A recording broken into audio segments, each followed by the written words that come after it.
My mother missed my doctoral graduation entirely.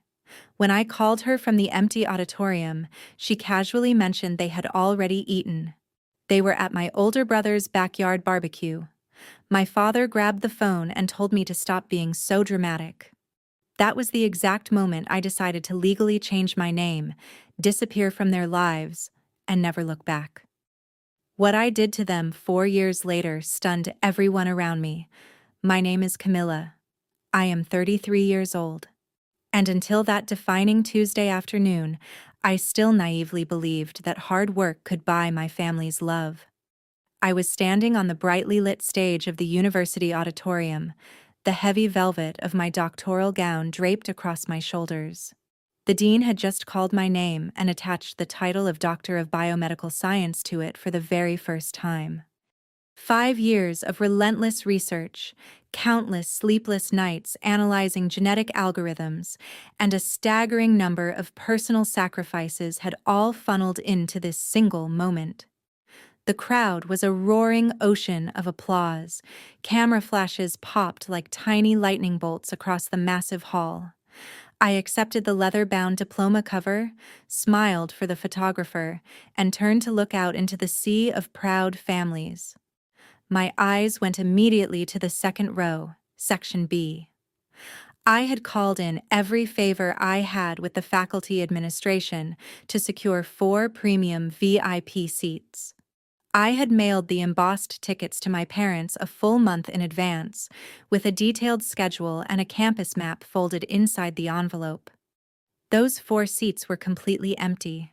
The red velvet upholstery of those vacant chairs hit me like a punch to the sternum. All around them, families were on their feet, waving, holding handmade signs, clutching enormous balloon bouquets. To my left, a classmate was blowing a kiss to her weeping parents. To my right, a graduate was grinning and pointing at his cheering siblings. In the front row, a father was quietly wiping tears from his face. A mother rushed forward to press a bouquet of lilies into her son's arms. The contrast carved a hollow, burning ache into my chest. I stood there clutching my diploma, completely alone in a room of thousands. The only flowers I had were a modest bunch of yellow roses I had bought for myself at a corner grocery store that morning, just so my hands would have something to hold. I had told myself today would be the day they finally saw my worth. I had convinced myself that seeing me in this gown, hearing the faculty applaud my work, would make my father look at me with the same pride he reserved exclusively for my brother. It was a childish hope, and it was dying on the auditorium floor. I tried to tell myself they were simply running late. Interstate traffic could be brutal. Parking was notoriously difficult near campus, but as I walked down the wooden steps off the stage, the cold reality began settling into my bones. They were not stuck in traffic. They just did not care. I should have seen it coming. The warning signs had been there for weeks. A month earlier, sitting exhausted in my cramped off-campus apartment after successfully defending my dissertation, I had called my mother Brenda to confirm they had received the tickets. Instead of congratulations, I got a lecture. She spent 20 straight minutes complaining about the $50 parking fee, calling it a ridiculous extortion for a useless piece of paper. She sighed heavily into the phone as though driving 2 hours to watch her daughter earn the highest academic degree was some unbearable imposition. That sting was multiplied 100-fold when I opened social media later that same evening. There, beaming in a high-definition photo, were my mother and my father, Richard. They were standing inside a luxury jewelry store, proudly presenting my older brother Jason with a brand-new $5,000 Rolex. The caption read, "So proud of our successful boy."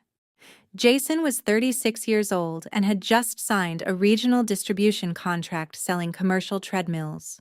He was drowning in credit card debt to sustain a lifestyle built almost entirely on appearances, perpetually leasing cars he could not afford and spending money he did not have. But to my parents, he was a visionary businessman. I was just the foolish daughter wasting her youth in a laboratory, chasing a science degree they could not mention at the country club. I had spent 5 years living on meager research stipends, skipping meals to afford textbooks, and working as a teaching assistant to keep the lights on. My parents had never contributed a single dollar to my education. They maintained that since I had chosen a path without immediate cash flow, the financial consequences were mine alone to bear. Meanwhile, they had bailed Jason out of 3 separate failed ventures without a second thought. To them, a man doing business was an investment, a woman doing science was a waste. The heavy auditorium doors closed behind me as I stepped out into the courtyard. Families gathered around the fountain for photographs, their laughter echoing off the brick buildings. I set my store-bought roses on a concrete bench and pulled out my phone. The screen was blank. Not a single missed call. Not one text. My hands were shaking as I dialed my mother. The line rang 3 times. When it finally connected, a wall of sound flooded through the speaker. Loud country music, the sizzle of a grill, the roar of a backyard party in full swing. "Mom, where are you? The ceremony just ended." A brief pause, then laughter and clinking glasses in the background. I recognized the voice immediately. Jason, howling at something on the other side of the yard. "Oh," my mother said, her tone slurring slightly, perfectly casual and entirely unbothered. "Is your graduation today? I completely forgot." The words hung there, heavy and airless. She forgot. I had sent the invitations a month ago. I had called her the week before to confirm the time. I had given 5 years of my life to this single day, and she simply forgot. "We are over at Jason's," she continued, without a trace of guilt. "Your brother just bought a brand new Porsche. We threw him a barbecue to celebrate. The ribs were fantastic, by the way. We already ate." I stood frozen on the sidewalk while happy families brushed past me on all sides. She was talking about ribs and a luxury car while I was standing there holding a degree that had cost me years of my life. Before I could respond, I heard my father's voice cut through the background noise. "Is she complaining again? Give me the phone."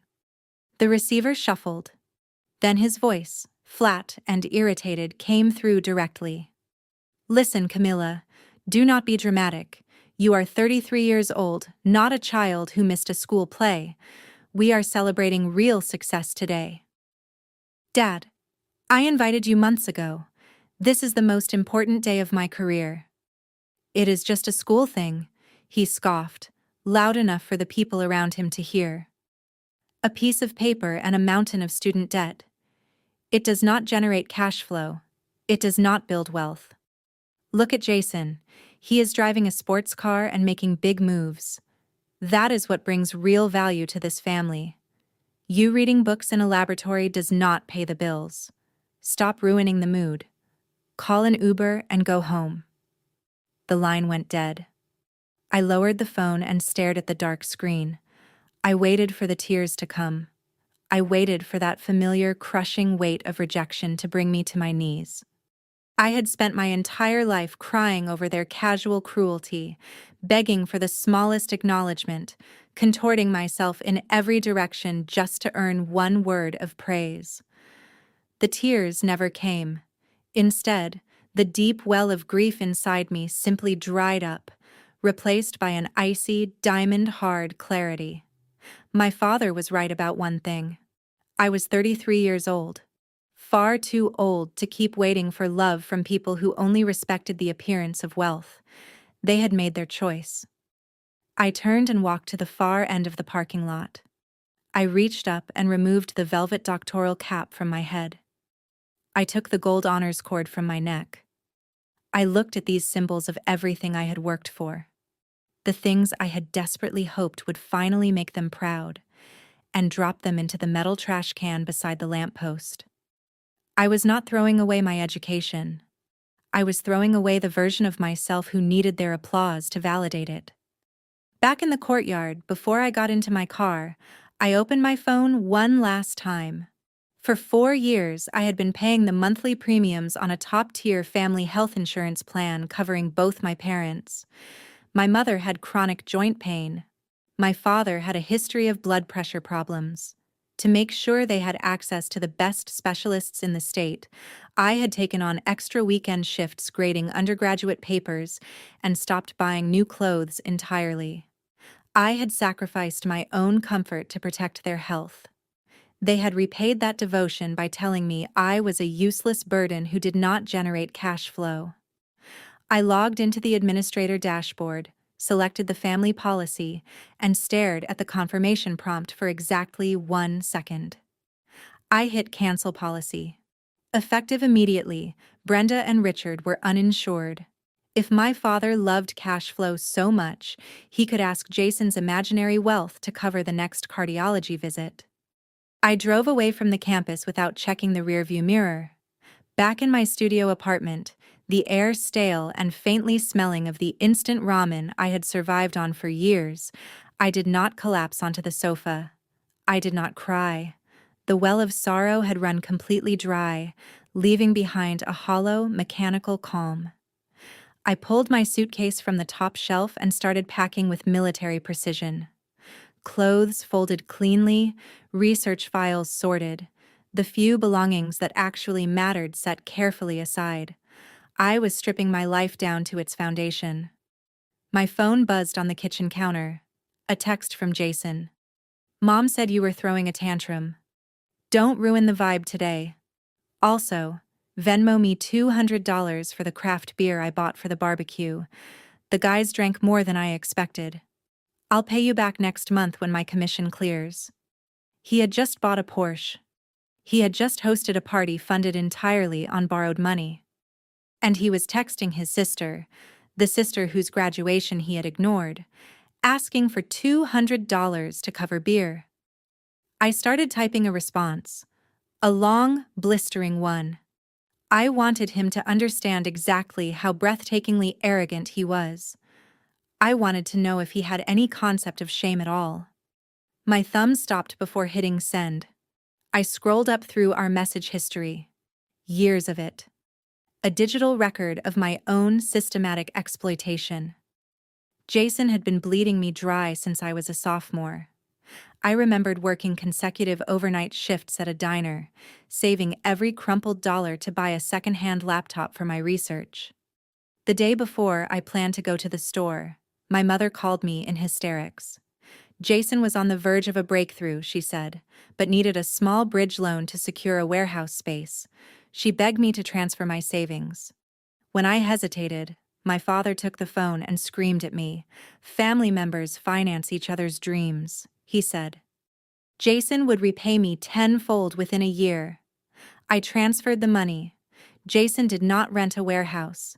He used my diner wages to buy a VIP table at a downtown nightclub and post photos of himself pouring expensive champagne for investors who never materialized.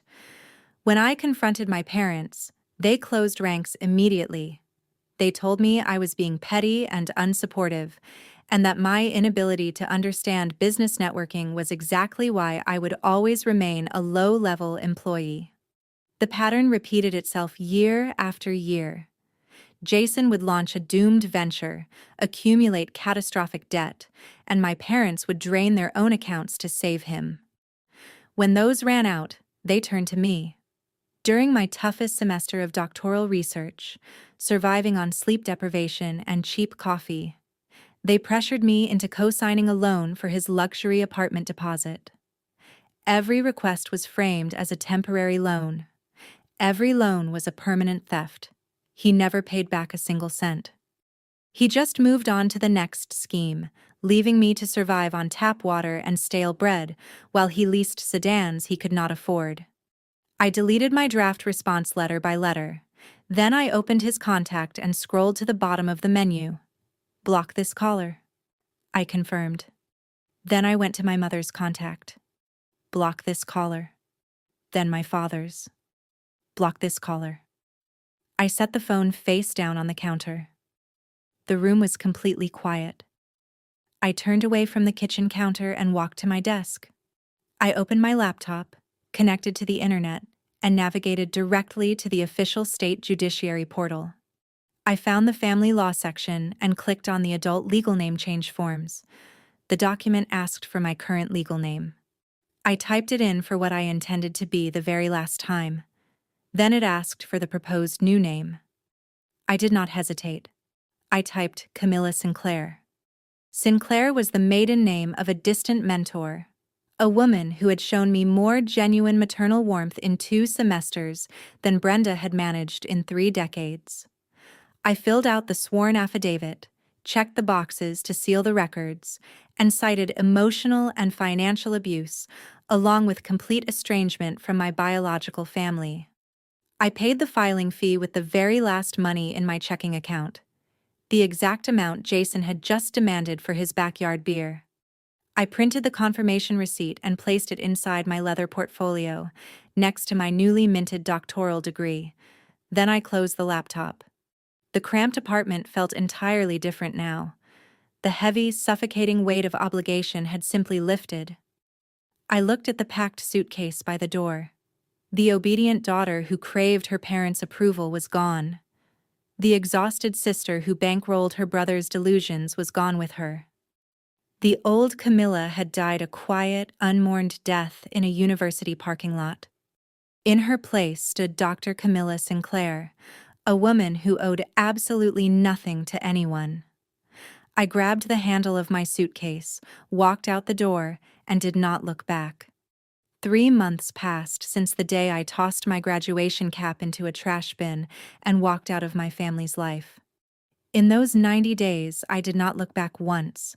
I poured every ounce of energy, every sleepless night, and every algorithm I had developed during my doctoral research into laying the foundation for Sinclair Biotech. I was renting a tiny commercial space in a quiet industrial park, running entirely on black coffee and sheer spite. My phone remained blissfully silent. The blocking feature had effectively severed the toxic connection that had drained my sanity for over 3 decades. I assumed my sudden disappearance would have triggered at least some performance of outrage. But as the weeks passed, the absolute silence from my parents only confirmed what I already knew. I was out of sight, and therefore entirely out of their minds.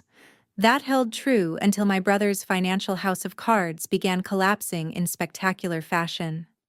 It was a rainy Thursday morning when the notification appeared on my screen. I was deep into reviewing a complex genetic sequencing algorithm when my inbox pinged.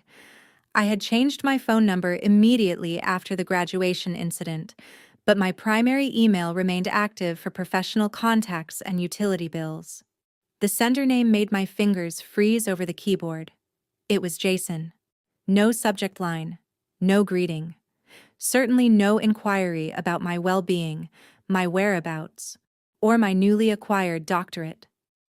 The message was 3 sentences long, soaked in the same entitled arrogance he had wielded our entire lives. You need to print the attached PDF, sign it in front of a notary today, and overnight it back to my address. I am making some big financial moves and need to leverage grandfather's old property to secure a short-term business loan. Do not drag your feet on this. I have a deadline with the bank tomorrow morning. I clicked the attachment. It was a formal quitclaim deed paired with a comprehensive power of attorney agreement. My grandfather, before he passed, had explicitly left his modest but genuinely valuable ancestral home in a joint trust to both Jason and me. It was the only asset our parents had never managed to control or liquidate. I read the dense legal language carefully.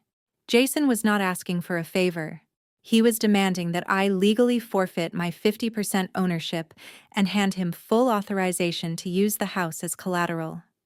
I knew exactly what his big financial moves were. His creditors were circling.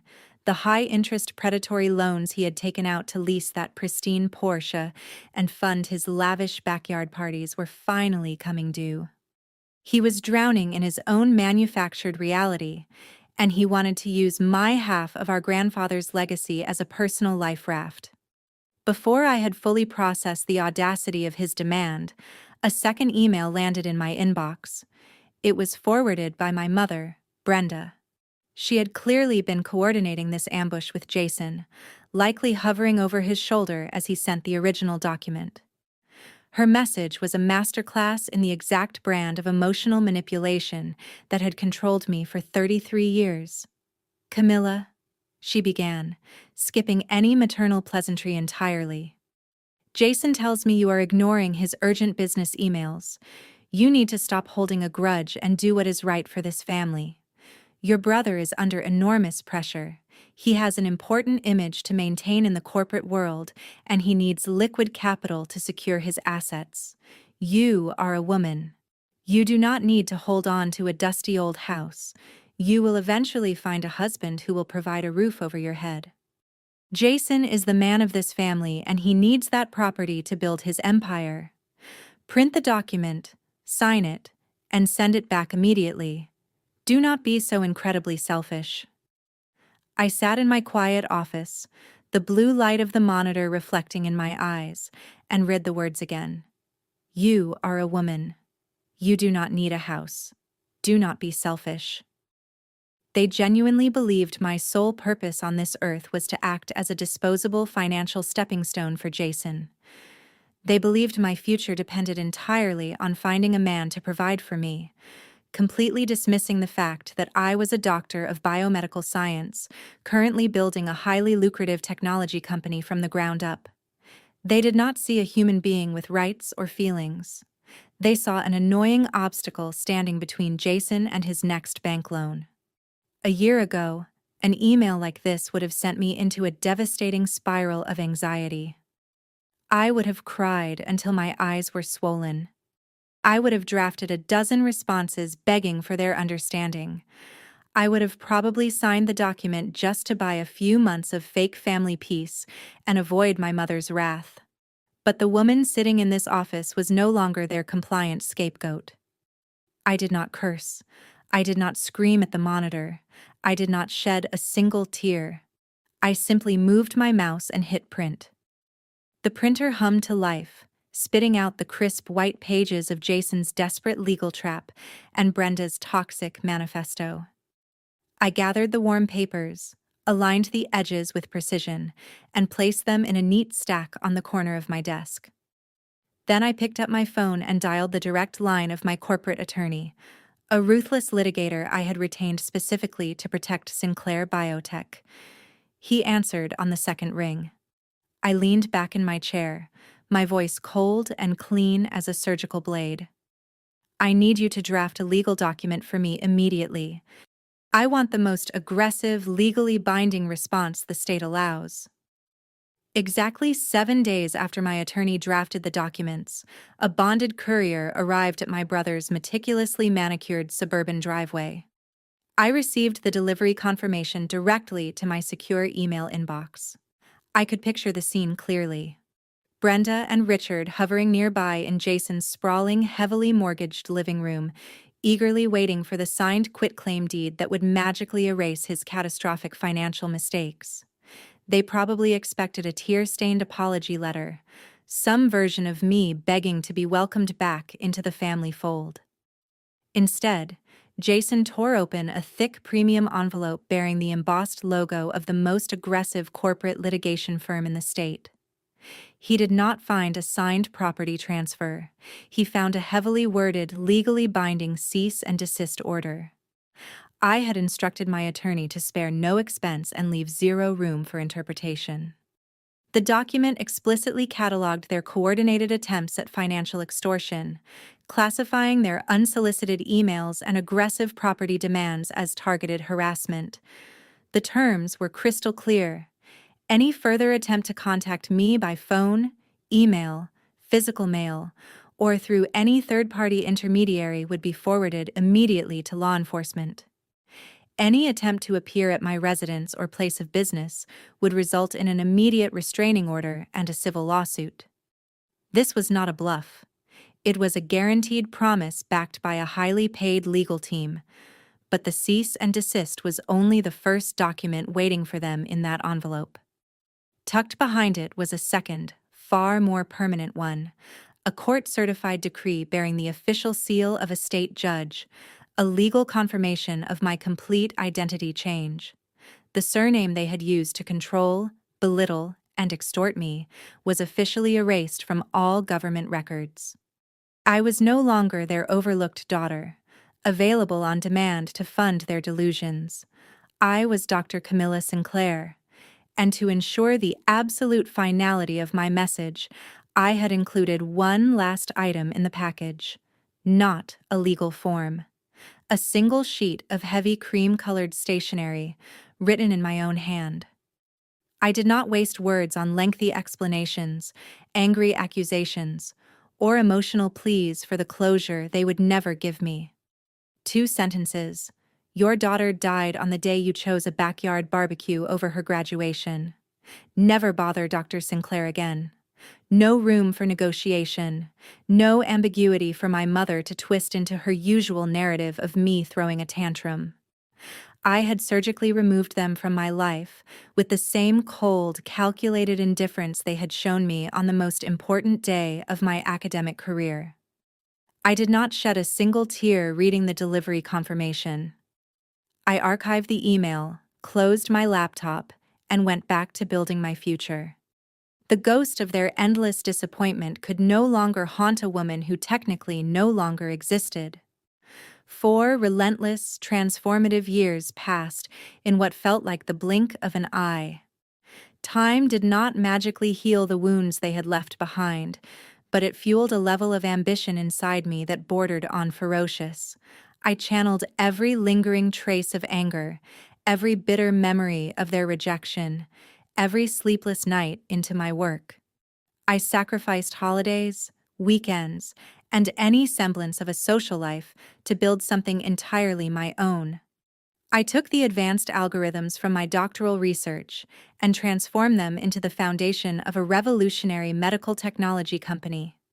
The cramped industrial rental space where I had started was now nothing more than a distant, humbling memory. I stood by the floor-to-ceiling windows of my corner office in downtown Seattle. The panoramic view of the sparkling bay and the city skyline reflected off the polished glass.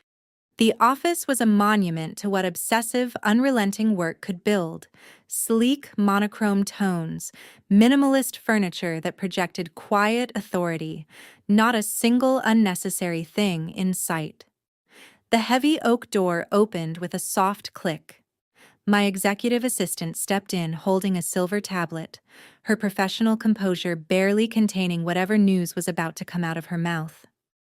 "Dr. Sinclair," she said, her voice carrying a slight echo in the large, quiet space.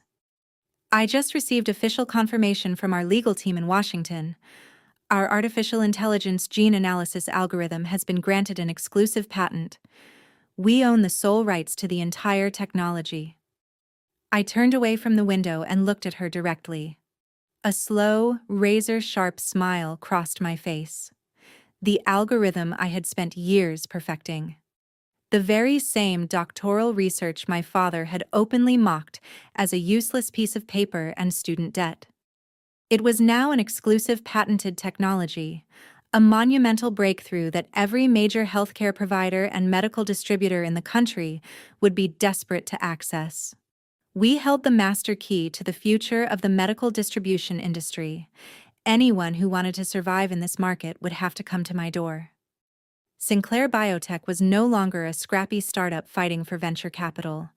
Within weeks of securing the exclusive patent, my company became the undisputed force in the biomed sector.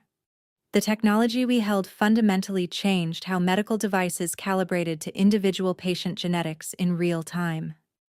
It was not an incremental improvement. It was a generational leap. And the major medical conglomerates knew it. They circled like sharks, deploying corporate espionage, launching hostile takeover bids, attempting to drown us in litigation. I crushed every single attempt. I had spent 4 years building an impenetrable legal and financial structure around my core technology, and I had no intention of handing it to anyone. Because we controlled the proprietary algorithm, Every medical supply distributor on the West Coast was effectively obsolete unless they could secure rights to integrate our software into their hardware networks. My office became the epicenter of a corporate feeding frenzy. Phones rang without stopping. My inbox flooded daily with desperate proposals, partnership offers, and thinly veiled bribery dressed up as corporate networking. Executives who would have completely ignored a 33-year-old female scientist 4 years ago were now begging for 5 minutes of my time. I rejected the vast majority with a single automated response. I was looking for a very specific kind of partner. That afternoon, my executive assistant walked in carrying a thick leather-bound portfolio and set it on the center of my glass desk with a measured exhale. She explained that we had an unusual situation involving a mid-sized distribution firm just outside the city. According to her background check, the company was hemorrhaging capital.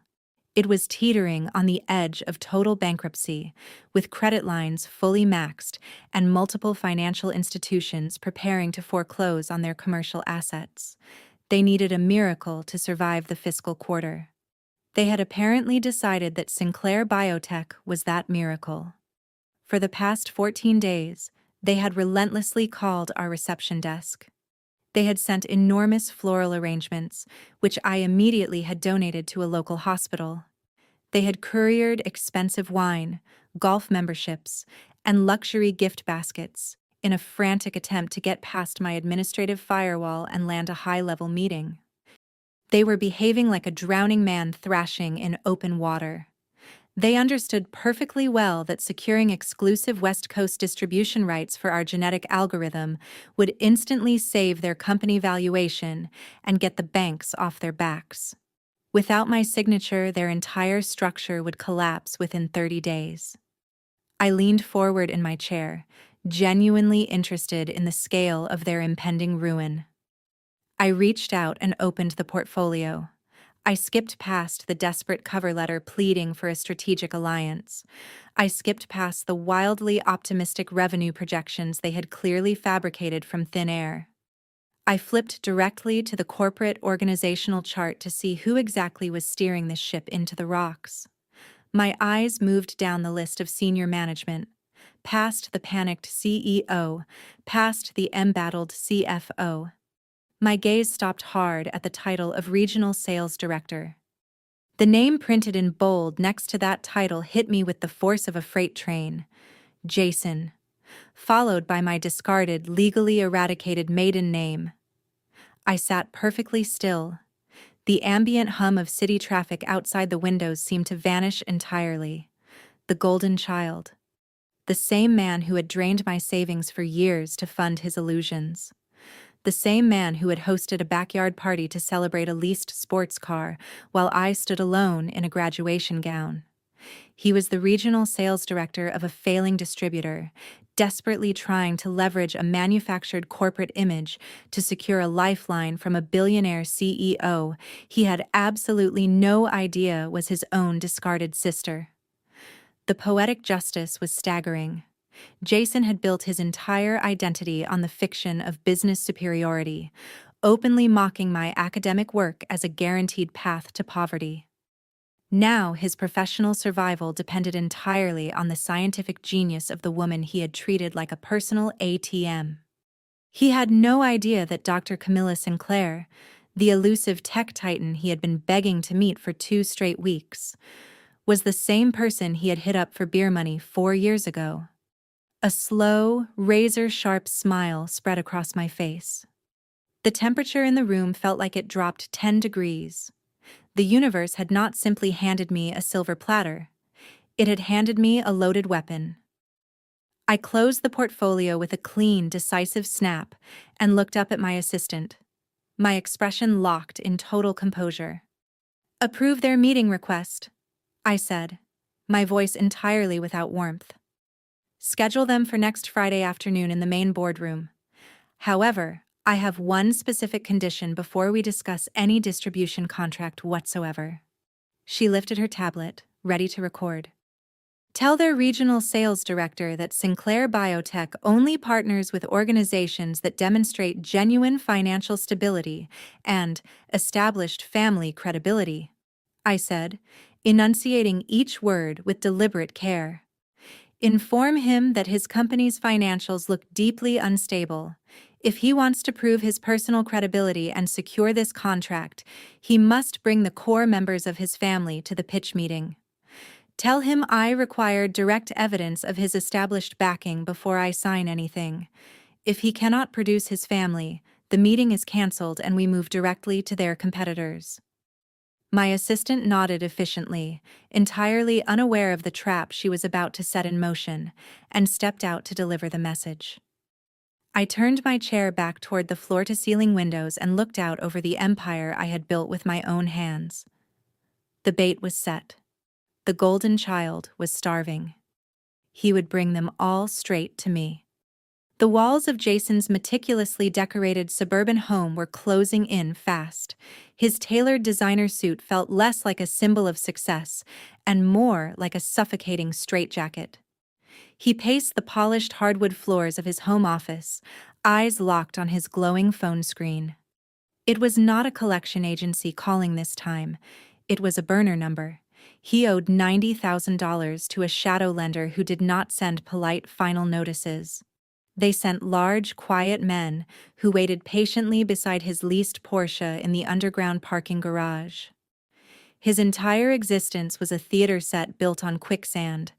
The country club memberships, the imported watches, the lavish backyard parties thrown to impress people who did not genuinely care about him, all of it funded by a mountain of toxic debt.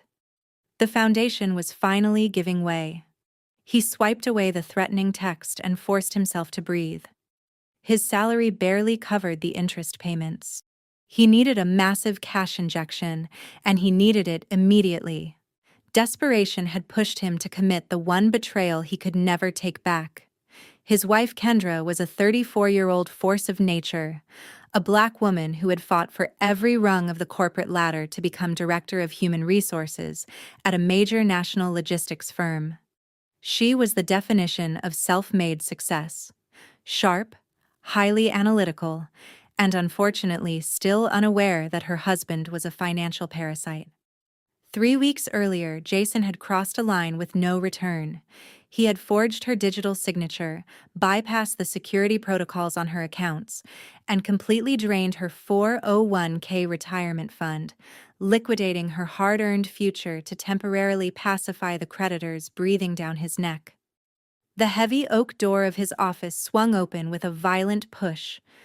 Kendra stood in the doorway, posture rigid, clutching a thick stack of printed financial statements. Her eyes were narrowed with a terrifying, piercing clarity. She marched forward and dropped the papers directly onto his desk. Pages scattered across the surface, revealing columns of missing funds highlighted in bright yellow. She wanted to know exactly why her retirement portfolio was empty. She wanted an immediate explanation for the phantom transfers to offshore holding accounts she had just discovered. Kendra dealt with corporate liars and manipulative employees professionally. She was not a woman who could be dismissed or silenced. She crossed her arms and fixed him with a look of deadly calm, demanding the truth. Jason swallowed hard. His mind scrambled for a plausible lie. He reached for the only lifeline he had left. He turned his computer monitor toward her and pulled up the email from Sinclair Biotech's executive assistant. He painted a masterful illusion, his voice oozing with performed confidence. He told Kendra he had single-handedly secured a private meeting with the elusive tech billionaire, Dr. Sinclair. He looked directly into her eyes and claimed the drained retirement funds were a strategic silent investment required to buy into Sinclair Biotech's highly guarded distribution network. He promised it would multiply her retirement savings tenfold within a single fiscal quarter. When Kendra continued pressing him on the blatant illegality of moving her money without consent, Jason leaned into the exact same manipulation tactics his parents had used on his sister for decades. He scoffed and adopted a deeply patronizing tone, telling her this was simply how the upper echelon of corporate America operated behind closed doors. He told her that her HR background did not equip her to understand aggressive venture capital strategy. Then he stepped forward and wrapped his arms around her tense shoulders, promising her a waterfront mansion and early retirement. He swore on his life that the Sinclair contract was an absolute guaranteed certainty. Kendra remained fiercely skeptical. Every professional instinct she had was screaming that something was fundamentally wrong. But the official corporate email from Sinclair Biotech, visible on the monitor in front of her, provided just enough temporary credibility to make her hesitate. She stepped out of his embrace and gave him exactly 1 week to prove his claims before she initiated a full forensic audit of their marital assets. The moment Kendra left for work, Jason slumped into his chair and let out a long, shaking breath. 7 days to perform a miracle. He looked at the conditions the Sinclair CEO had set. He needed to project generational wealth and unshakable family stability. He grabbed his phone and called his parents. Brenda answered on the first ring. Jason said nothing about the crushing debt. Nothing about the stolen retirement funds or the fact that his wife was 1 week away from uncovering everything.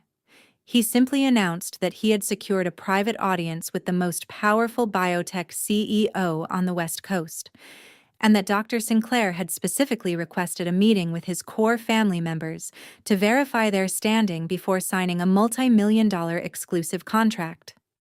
Brenda shrieked with delight, the sound piercing sharply through the phone speaker.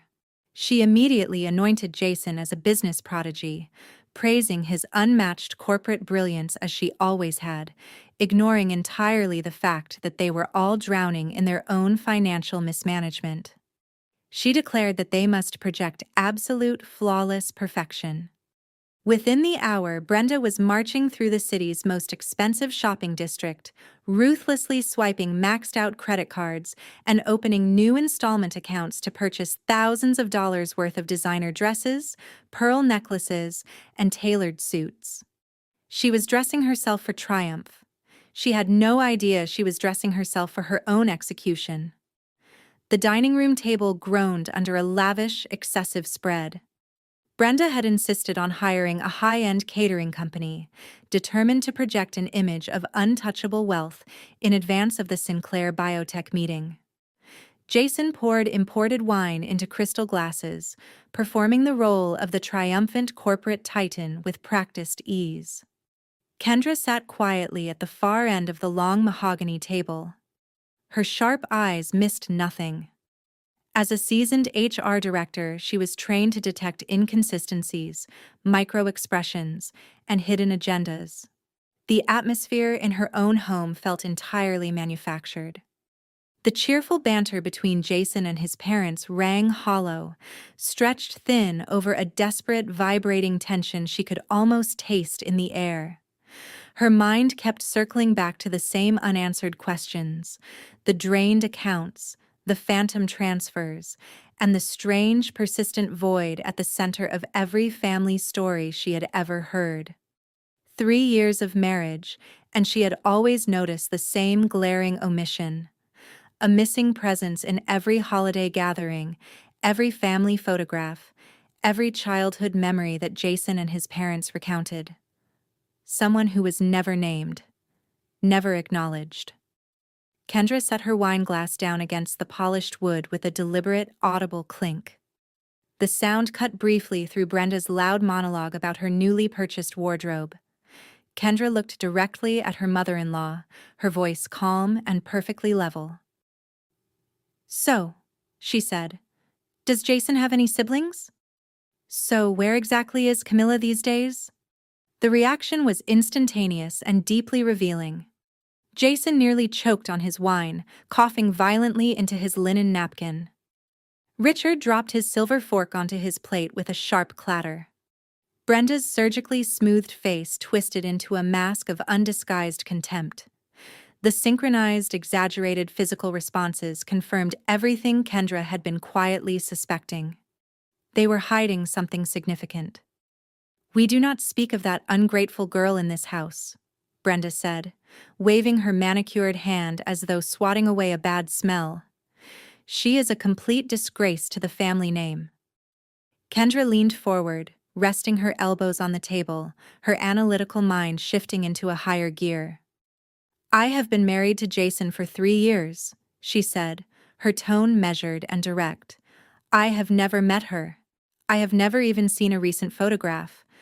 What exactly did she do? Richard leaned across the table, his face flushing with aggressive patriarchal indignation. She was a complete failure, he said. Dropped out of college because she could not handle the pressure. Racked up tens of thousands in credit card debt buying garbage. When Jason generously tried to help her find a decent job, she repaid us by stealing cash from my home office safe and running off with some deadbeat. She is a criminal. End of story. Jason jumped in immediately, eager to reinforce the narrative. She is toxic, Kendra, he added, his voice coated in performed sympathy. Deeply unstable, jealous of my success. We had to cut her off to protect our own mental health. Trust me, you never want to meet her. Kendra studied all 3 of them. Her professional training was screaming. People who were genuine victims of family theft carried residual hurt, grief, sorrow, the kind of emotional mess that does not clean up neatly. Brenda, Richard, and Jason displayed only venomous contempt and barely contained defensive panic. Their story was too perfectly aligned, too synchronized, lacking the messy emotional texture of real family tragedy. But she knew better than to push a cornered liar. She needed hard evidence, not more defensive shouting. She offered a polite, understanding nod, effectively releasing the pressure from the room. She picked up her wine glass and smoothly redirected the conversation toward Jason's upcoming meeting with Sinclair Biotech, watching them visibly relax and inflate with arrogant pride the moment the subject changed. The lavish Thanksgiving dinner concluded hours later. Brenda and Richard drove back to their heavily mortgaged suburban house, leaving the catering staff to deal with the wreckage. Jason retreated immediately to his home office, claiming he needed to prepare strategy documents for the Sinclair meeting. Kendra knew he was pacing the floor, sweating over shadow loans and the retirement money he had stolen from her. Seeking a moment of quiet solitude away from the suffocating atmosphere of the main floor, she walked down the wooden stairs into the dimly lit, unfinished basement to retrieve some winter storage bins.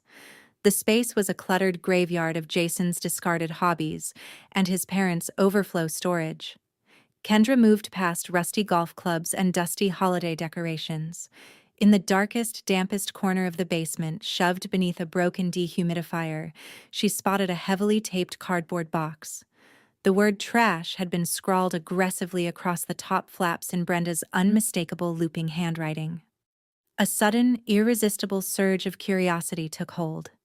She grabbed a box cutter from a nearby workbench and sliced through the thick packing tape.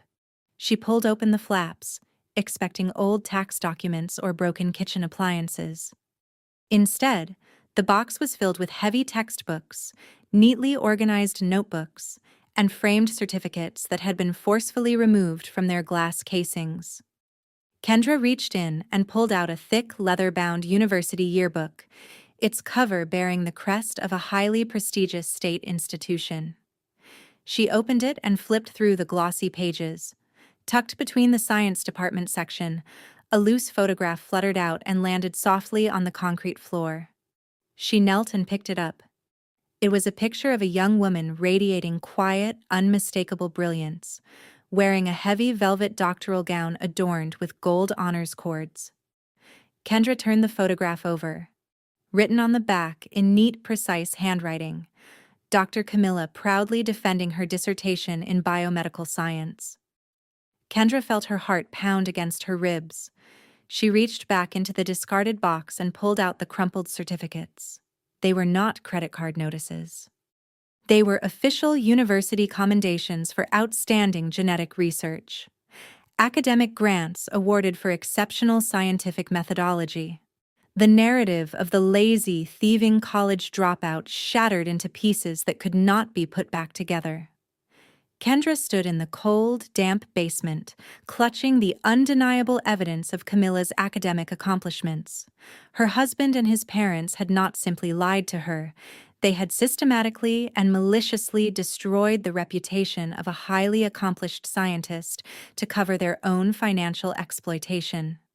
She looked at the doctoral photograph again, her mind connecting the dots with terrifying speed. A brilliant biomedical scientist named Camilla, a highly elusive tech billionaire building a biomedical empire under the name Sinclair. Kendra understood the trap her husband was blindly walking into, and she had absolutely no intention of warning him. Kendra was a woman of action. A hidden box of academic achievements in a damp basement was enough to shatter the illusion of her husband's integrity, but it was not enough to protect her legal and financial future. She needed concrete, verifiable evidence. The following morning, from the secure confines of her downtown office, she bypassed her usual corporate channels and reached out to a highly recommended private investigator who specialized in untangling complex financial fraud and buried family histories. She authorized a comprehensive background check on her husband, a full forensic accounting of his debts. She also handed over the single name written on the back of that graduation photograph and instructed the investigator to dig into every public record, academic registry, and corporate filing associated with a Dr. Camilla. She paid the retainer fee from a private bank account she had maintained since before her marriage, an account Jason had zero access to. The investigator promised a preliminary report within 5 business days. Kendra returned to her desk and maintained her professional composure, while a quiet, controlled fury simmered just beneath the surface.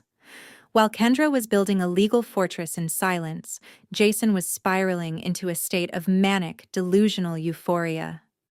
2 days after Thanksgiving, he burst through the front door with his eyes wide and his breathing ragged.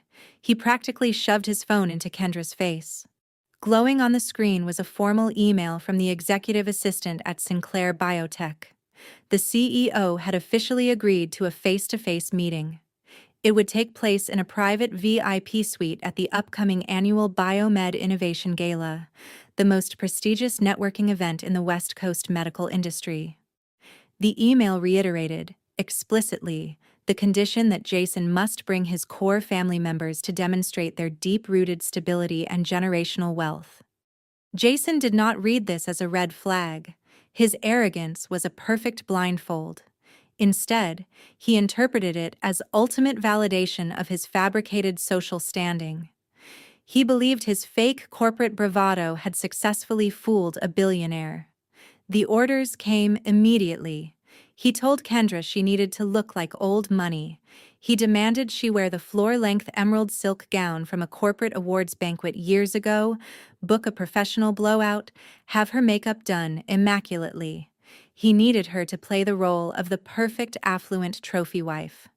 Then he called his parents and whipped them into a frenzy of uncut greed. Brenda shrieked through the phone and immediately took out a cash advance on a predatory loan to purchase a heavily sequined, excessively flashy designer gown she absolutely could not afford. Richard dusted off a dated tuxedo and practiced his best wealthy patriarch handshake in the mirror. To complete the theatrical production, Jason maxed out his last hidden credit card to rent an enormous, absurdly ostentatious stretch limousine for the entire evening. He paced the living room, spinning delirious tales of impending wealth, promising Brenda and Richard they would soon be swimming in Sinclair Biotech equity, their superior status among the country club set cemented forever. The night of the gala arrived on a bitter Seattle chill. The rented limousine idled in the driveway, its ridiculously long chassis looking entirely out of place in a standard suburban neighborhood. Kendra stepped into the vehicle, the emerald silk of her gown rustling softly. She looked absolutely flawless, a sharp, powerful executive projecting quiet dominance. Jason slid in beside her, already adjusting his tight bow tie, his forehead slick with anxious sweat. Brenda and Richard were already seated inside the plush leather cabin, popping a bottle of cheap champagne poured into expensive-looking crystal flutes. The drive downtown was a suffocating display of familial delusion. Brenda announced her plans to redecorate her kitchen the moment the Sinclair money cleared. Richard bragged about his brilliant son finally taking his rightful place among the corporate elite. Jason fed their fantasies, private jets, vacation homes in the Hamptons, and they clinked their glasses together, toasting to their own manufactured brilliance. They were wolves, completely convinced they were about to feast, being herded directly into a slaughterhouse. Kendra sat silently in the corner, her expression an impenetrable mask, staring out the tinted window at the passing city lights with a profound physical sense of nausea at the concentrated toxicity surrounding her. Then her clutch vibrated. She opened her purse and pulled out her phone. The screen displayed an incoming call from the private investigator. She turned slightly away from her celebrating in-laws, covered the microphone with her hand, and answered in a hushed, urgent tone, pretending it was a last-minute HR emergency from the office. The voice on the other end was dead serious. "Kendra, you need to pull up the property deed to the house currently in your name." The words landed like blows. "Your husband forged your signature and took out a substantial secondary mortgage on the property last month. The funds were immediately transferred to a shadow holding company to pay off gambling debts."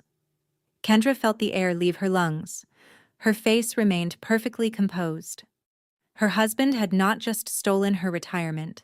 He had legally compromised the roof over her head. The investigator drew a sharp breath before delivering the final piece. "And the background check on the sister. I traced the academic records and followed the legal name change petition filed exactly 4 years ago." His voice dropped lower. "You are not going to believe who Camilla actually is. The tech billionaire your husband is trying to impress tonight. The CEO of Sinclair Biotech is his discarded younger sister." The call disconnected. Kendra slowly lowered the phone to her lap. She looked up at her husband, who was laughing loudly at something his father had just said. She looked at her mother-in-law, adjusting a fake diamond necklace. Kendra gripped her phone until her knuckles turned a stark, ashen white. The trap was fully set. She was more than ready to watch the jaws snap shut. The limousine pulled up to the grand entrance of the downtown convention center. The annual Biomed Innovation Gala was already in full swing. This was not a flashy red carpet event. This was a gathering of apex predators in the medical industry. The wealth here was quiet, understated, and ruthlessly powerful. Men and women in bespoke conservative formal wear moved with the easy grace of people who actually controlled billions of dollars in global assets. Then the doors of the obnoxious limousine swung open. Brenda stepped out first. Her sequined gown caught the harsh security lights immediately. She snapped her fingers at a young valet and demanded he hold her umbrella higher so the light drizzle would not disturb her freshly styled hair. Richard followed, loudly announcing to the event coordinator at the entrance that they were the exclusive VIP guests of Sinclair Biotech, practically shouting it, ensuring that at least 3 groups of actual hospital administrators turned to stare. He then complained at volume about the distance from the drop-off point to the entrance, as though walking 50 feet was a personal insult to his fabricated social standing. Jason emerged next, his face glazed with a thin film of anxious sweat, barking at the driver to keep the engine running in a pathetic bid to appear important that made him look only more desperate. Kendra stepped out last, her emerald gown brushing the pavement. She looked exactly like the high-powered executive she was. But as she walked a few paces behind her husband and his parents, a deep knot of revulsion formed in her stomach. She watched Brenda loudly critique the quality of the complimentary champagne on offer.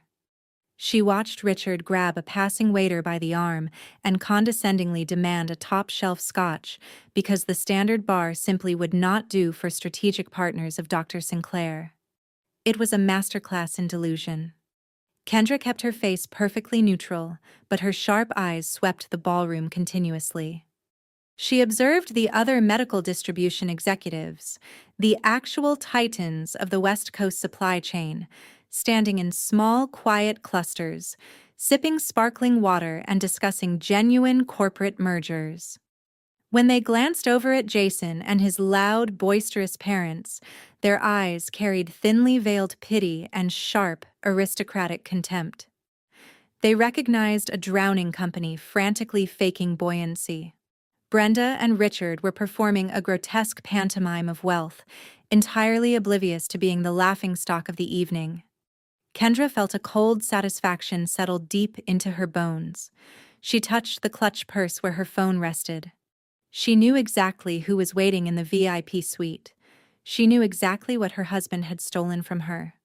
Watching them humiliate themselves publicly before the final moment was a rare and intoxicating kind of justice. She would not intervene.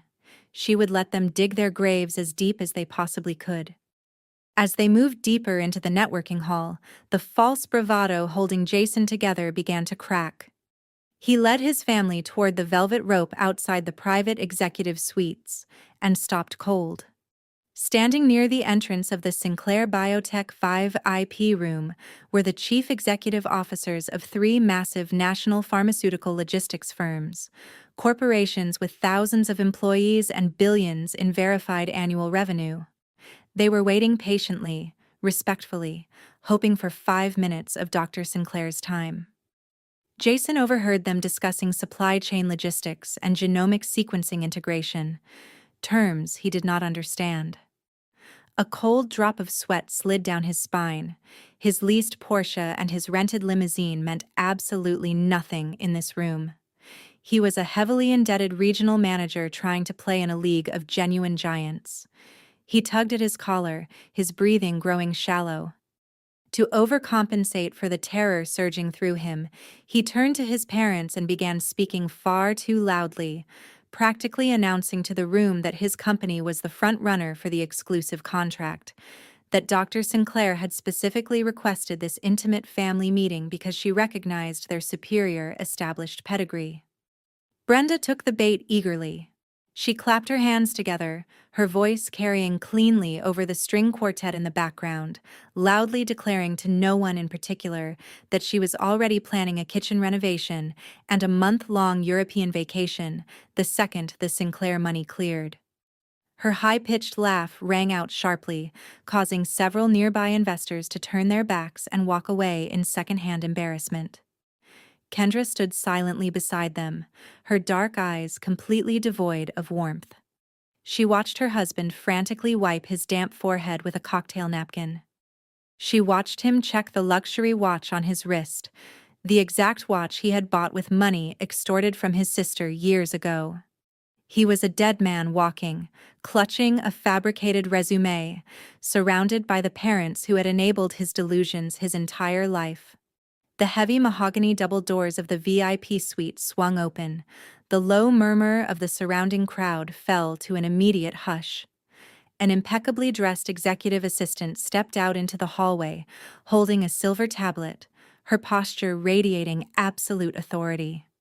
Her gaze swept the crowd of waiting executives and passed over the billionaires and national directors entirely.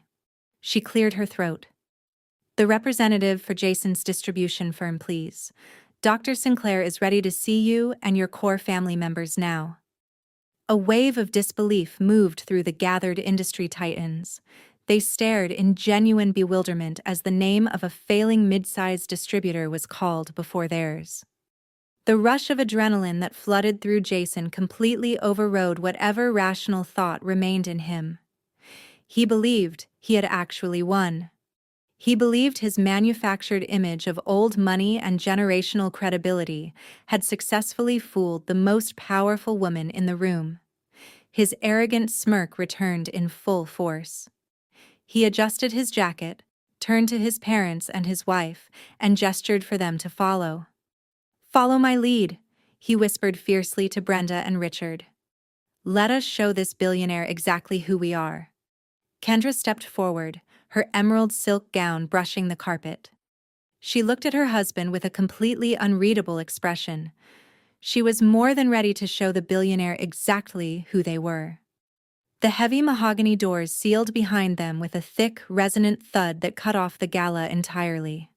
The interior of the suite was a masterclass in intimidating corporate luxury. Low dramatic lighting, expensive modern art, sleek architectural lines. At the far end of the room stood a massive desk carved from a single slab of black marble. Behind it, a high-backed executive chair was turned away from the entrance, facing the rain-slicked Seattle skyline. Jason stepped onto the plush carpet and puffed out his chest. He adjusted his tie and plastered on his most practiced, sycophantic smile. "Good evening, Dr. Sinclair," he announced, his voice dripping with performed confidence. "I am Jason, the regional sales director. I have brought my core family members as you requested. My father, Richard, my mother, Brenda, and my wife, Kendra. We are honored that you recognized our established pedigree. We are ready to discuss a highly lucrative exclusive partnership between our two great empires." The room remained completely, suffocatingly silent. Brenda stepped up beside him, clutching a fresh flute of champagne she had snagged from a passing waiter in the hallway. She puffed herself up, ready to play the role of the wealthy matriarch. Richard stood tall beside her, hands clasped behind his back, prepared to shake the hand of the billionaire about to save his son from bankruptcy. Kendra remained 2 paces behind them. Her dark eyes were fixed intently on the back of that leather chair. Her pulse was steady, measured, anticipatory. Then, with agonizing deliberateness, the chair began to rotate. The smooth mechanical sound of the swivel mechanism felt deafening in the silence. Jason leaned forward, his smile stretched so wide it looked painful. Brenda held her breath. The chair completed its turn. I sat perfectly still behind the black marble desk, wearing a sharply tailored white designer power suit that radiated absolute, undeniable authority. My hair was immaculate. My posture was entirely rigid. My face was an impenetrable mask of glacial composure. I looked nothing like the exhausted, desperate, debt-ridden student they had casually discarded in a university parking lot 4 years ago. I looked like an apex predator who had just locked her prey in a cage. The reaction was immediate and catastrophic. Brenda let out a sharp, involuntary gasp. Her eyes went wide, her meticulously applied makeup suddenly looking garish against skin that had turned the color of ash. The strength left her fingers entirely. The crystal flute slipped through her grasp and hit the polished marble floor with a violent, explosive crash, shattering into bright pieces, champagne spreading across the hem of her heavily financed gown. She did not look down. She could not tear her horrified gaze from my face. Richard physically recoiled as though an invisible force had struck him in the chest. He stumbled slightly, his polished shoes slipping on the spilled champagne. His mouth opened and closed in complete silence, his brain visibly failing to process what was in front of him. Jason lost every drop of color in his face. His spray-tanned skin turned a sickly, nauseating gray. His sycophantic smile collapsed into a grimace of raw, unfiltered panic. His entire corporate facade disintegrated in a matter of seconds. His mind was actively rejecting the reality of what he was looking at. "What are you doing here?" he stammered, his voice cracking into something high and hysterical. He pointed a shaking finger directly at me, panic curdling instantly into defensive rage. "How did you get in here? Are you working as a server? Are you pouring water for the executives?" I did not blink. I did not move a single muscle. Jason took a threatening step forward, his fists clenched. "Get out of this suite right now," he shouted, his voice bouncing harshly off the glass walls. "You are going to ruin my career. I am here for a high-level executive meeting. Call your boss out here. Go fetch Dr. Sinclair right now, you worthless brat." Brenda found her voice at last, shrill and trembling with indignation. How dare you show your face and embarrass your brother at the most important moment of his life? She shrieked, pointing a manicured finger at me. Security is going to drag you out of here in handcuffs. I did not flinch. I did not raise my voice. I did not bother to stand. I maintained unbroken eye contact with my brother and calmly reached out for the sleek silver remote resting on the edge of the marble desk. Without looking away from him for a single moment, I pressed one button. The entire wall behind me ignited. A massive, state-of-the-art LED screen flooded the dim room with a brilliant, blinding blue light. The high-definition glow washed across their pale, terrified faces. Displayed across the screen in enormous white block letters was the official corporate legal profile of the entire biomedical conglomerate, text stretching from one end of the room to the other, leaving zero room for their delusions. Founder, Chief Executive Officer, and Lead Scientist, Dr. Camilla Sinclair. The silence that followed was heavy enough to crush something. The paralysis lasted only a few agonizing seconds. Survival instinct is a remarkable thing, especially in people who lack a moral compass. I watched the exact moment Brenda decided to rewrite reality in real time. The shock melted off her face and was replaced, almost instantly, by a grotesque theatrical performance of maternal warmth. She practically shoved past her paralyzed husband, her designer heels crunching loudly over the shattered crystal and spilled champagne on the marble floor. She threw her arms open wide, her face contorting into an expression of profound, tearful joy. "Oh, my darling daughter!" Brenda cried out, her voice syrupy and trembling. She rushed toward my desk, pressing perfectly dry fingers to the corners of her immaculate makeup. "I always knew you would make it to the very top. I have always been so incredibly proud of you, Camilla. We have missed you so much." Richard snapped out of his stupor the moment Brenda spoke. He straightened immediately, nodding with vigorous enthusiasm, stepping forward with a broad smile, as though my billionaire status were a direct result of his excellent parenting. "Look at this office," Richard boomed, his voice filling the glass walls. "Only a true Sinclair could build an empire like this. You are the absolute pride of this family." Jason was the last to recover, and his pivot was the most stomach-turning of them all. The gray panic vanished from his face, replaced by the slick, greasy confidence of a desperate salesman who believed he had just been handed a lifeline. He genuinely believed that shared DNA. He marched straight to my desk, reached inside his jacket, and pulled out a thick branded folder containing the exclusive distribution contract. He slid it across the pristine marble surface toward me. "You really had us going there for a second, little sister," he chuckled, his voice saturated with performed fraternal warmth. "This is quite a prank, but blood is thicker than water. I always knew you had my back. Just sign this contract for your big brother right now.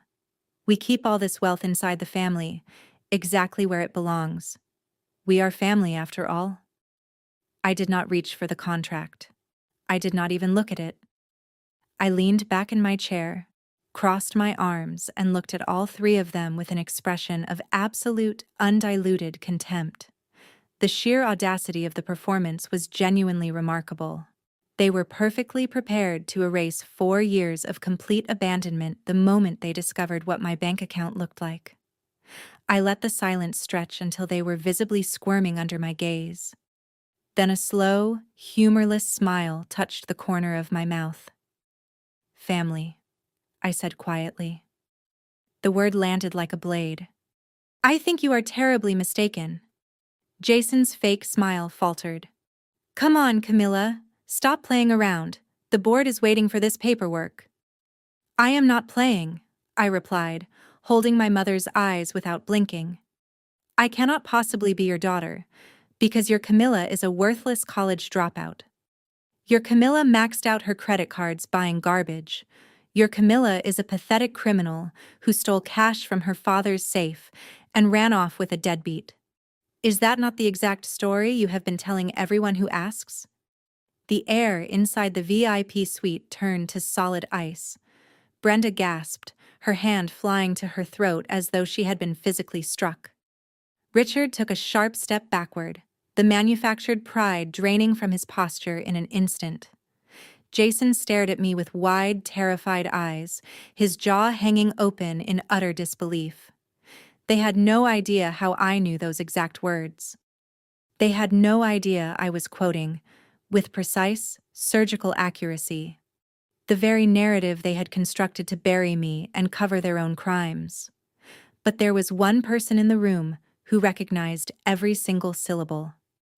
Kendra had been standing silently near the heavy mahogany doors, her posture rigid, her sharp professional mind quietly processing the explosive collision of lies and reality playing out in front of her. When I repeated the exact defamatory phrases her in-laws had delivered so casually over Thanksgiving dinner, the final pieces of the puzzle snapped together with terrifying force. The private investigator's report she had received in the back of the limousine had already confirmed my identity and the scope of my academic success. Now she was hearing the irrefutable proof of their malicious, coordinated character assassination delivered directly from the source.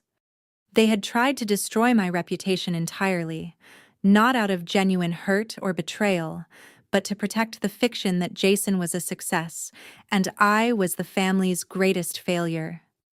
Kendra did not gasp. She did not cry out or raise her voice. The high-powered human resources director simply went completely still, her dark eyes flashing with a terrifying, righteous fury that was all the more devastating for how quietly it burned. She understood now with complete clarity that she was standing in a room with three pathological liars who had spent years actively endangering her financial future, her legal standing, and her sense of reality. All to prop up a golden child who had never deserved the pedestal. With slow, deliberate, and fiercely cold precision, Kendra stepped forward. The soft rustle of her emerald silk gown cut through the dead silence of the suite like a whisper before a storm. She walked right past her sweating, panicked husband, and with the measured, intentional force of a woman who had made her decision long before entering this room, she used her shoulder to push him firmly aside. She positioned herself directly between Jason and my black marble desk, physically removing him from my line of sight. She did not spare a glance for her husband. She did not acknowledge her father-in-law. Kendra turned her head slowly and fixed her piercing, furious gaze directly into her mother-in-law's terrified eyes. She was entirely ready to tear their fabricated existence apart at the seams. The silence in the VIP suite was absolute, dense and suffocating, pressing down on every surface like a physical weight. Kendra did not blink. She let the agonizing quiet stretch deliberately, forcing Brenda to wither beneath the unrelenting heat of her scrutiny. Brenda's lips trembled as her mouth opened, but no sound came out. The carefully curated persona of the affluent, sophisticated matriarch she had assembled for this gala had evaporated completely, leaving behind a terrified, grasping woman who had just been cornered by the consequences of her own calculated cruelty. "You sat at my Thanksgiving table," Kendra began, her voice dropping to a dangerously low, resonant register that filled the room more thoroughly than shouting ever could. "You sat in my dining room, drank my wine, and looked me directly in the eyes. You told me your daughter was a useless, heavily indebted college dropout who had thrown her life away. You explicitly told me she was a pathological thief who stole money from her own father's home safe and ran away to live in squalor with some man who was beneath the family. You said it with a straight face, and not one single trace of hesitation." Brenda took a shaky step backward, her designer heels slipping slightly on the champagne-soaked marble. She raised her manicured hands in a pathetic, defensive gesture, her fingers trembling with the effort of holding herself together. "Kendra, please," Brenda stammered, her voice climbing into a shrill, desperate register. "You do not understand the full context of our complex family history. We were simply trying to protect you from her negative influence. We wanted to spare you the emotional burden of getting attached to someone so deeply unstable. Protect me, Kendra repeated. The two words landed with the quiet, devastating weight of a judge pronouncing sentence. Her tone was not raised. It did not need to be. The acid in it was concentrated enough to strip paint from walls. You lied directly to my face for 3 consecutive years.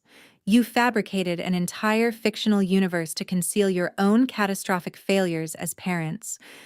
You deliberately and methodically destroyed the reputation of a highly accomplished biomedical scientist, a woman who had earned one of the most prestigious academic credentials in this country, just to protect the fragile manufactured ego of the pathetic man currently standing behind me. Jason snapped out of his paralysis with a lurch. The terrifying realization that his wife was actively dismantling his last remaining shot at a financial lifeline finally jolted his brain into a blind, desperate panic. He lunged forward, his face flushed with a furious, humiliated crimson. He reached out and grabbed Kendra by the upper arm, his fingers digging hard into the emerald silk of her gown, wrinkling the fabric as he yanked her sideways. "Shut your mouth right now," Jason hissed, his voice a low, frantic, aggressive whisper. He tried to physically pull her away from my desk, his eyes darting nervously toward me, as though I might materialize a pen and sign the contract out of sheer sympathy. "You are creating an absolute scene in front of the most important business relationship of my entire career. Whatever insane theories you have cooked up in your head, you keep them to yourself until we get home. Now step back, apologize to Dr. Sinclair, and let me handle this." Kendra did not step back. She did not apologize. She transformed. With a single swift, powerful, and devastatingly precise motion, the kind of controlled force that only comes from a woman who has made her decision and is entirely at peace with it. Kendra wrenched her arm free from his grip and swatted his hand away with such velocity that Jason physically stumbled sideways and nearly crashed directly into his stunned father. "Do not ever put your hands on me again, you absolute fraud," Kendra commanded, her voice ringing off the glass walls with an authority that made the entire room seem to vibrate. She turned the full force of her body toward her husband, stepping deliberately into his personal space, closing the distance until there was nowhere left for him to look except directly at her. She raised one perfectly manicured finger and pressed it squarely against the center of his chest. "Do not stand in this room and lecture me about making a scene. You are a pathological liar. You are a financial parasite. And I am done performing the role of the oblivious, grateful wife, while you quietly dismantle everything I have ever built." Jason raised his hands, a nervous, patronizing smile twitching at the corners of his sweaty mouth. "Kendra, sweetheart, you are clearly overreacting to what is a very simple, very manageable family misunderstanding." Kendra laughed. It was a sharp, humorless sound that had no warmth in it whatsoever. The kind of laugh that does not invite anyone to join in, that communicates more contempt than any insult could. It rang out through the suite and fell into silence. "I hired a private investigator yesterday morning," she said, her voice returning to that controlled, devastating calm. "I know exactly what you have done.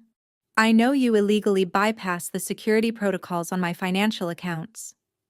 I know you forged my authentication credentials and completely liquidated my 401k retirement fund.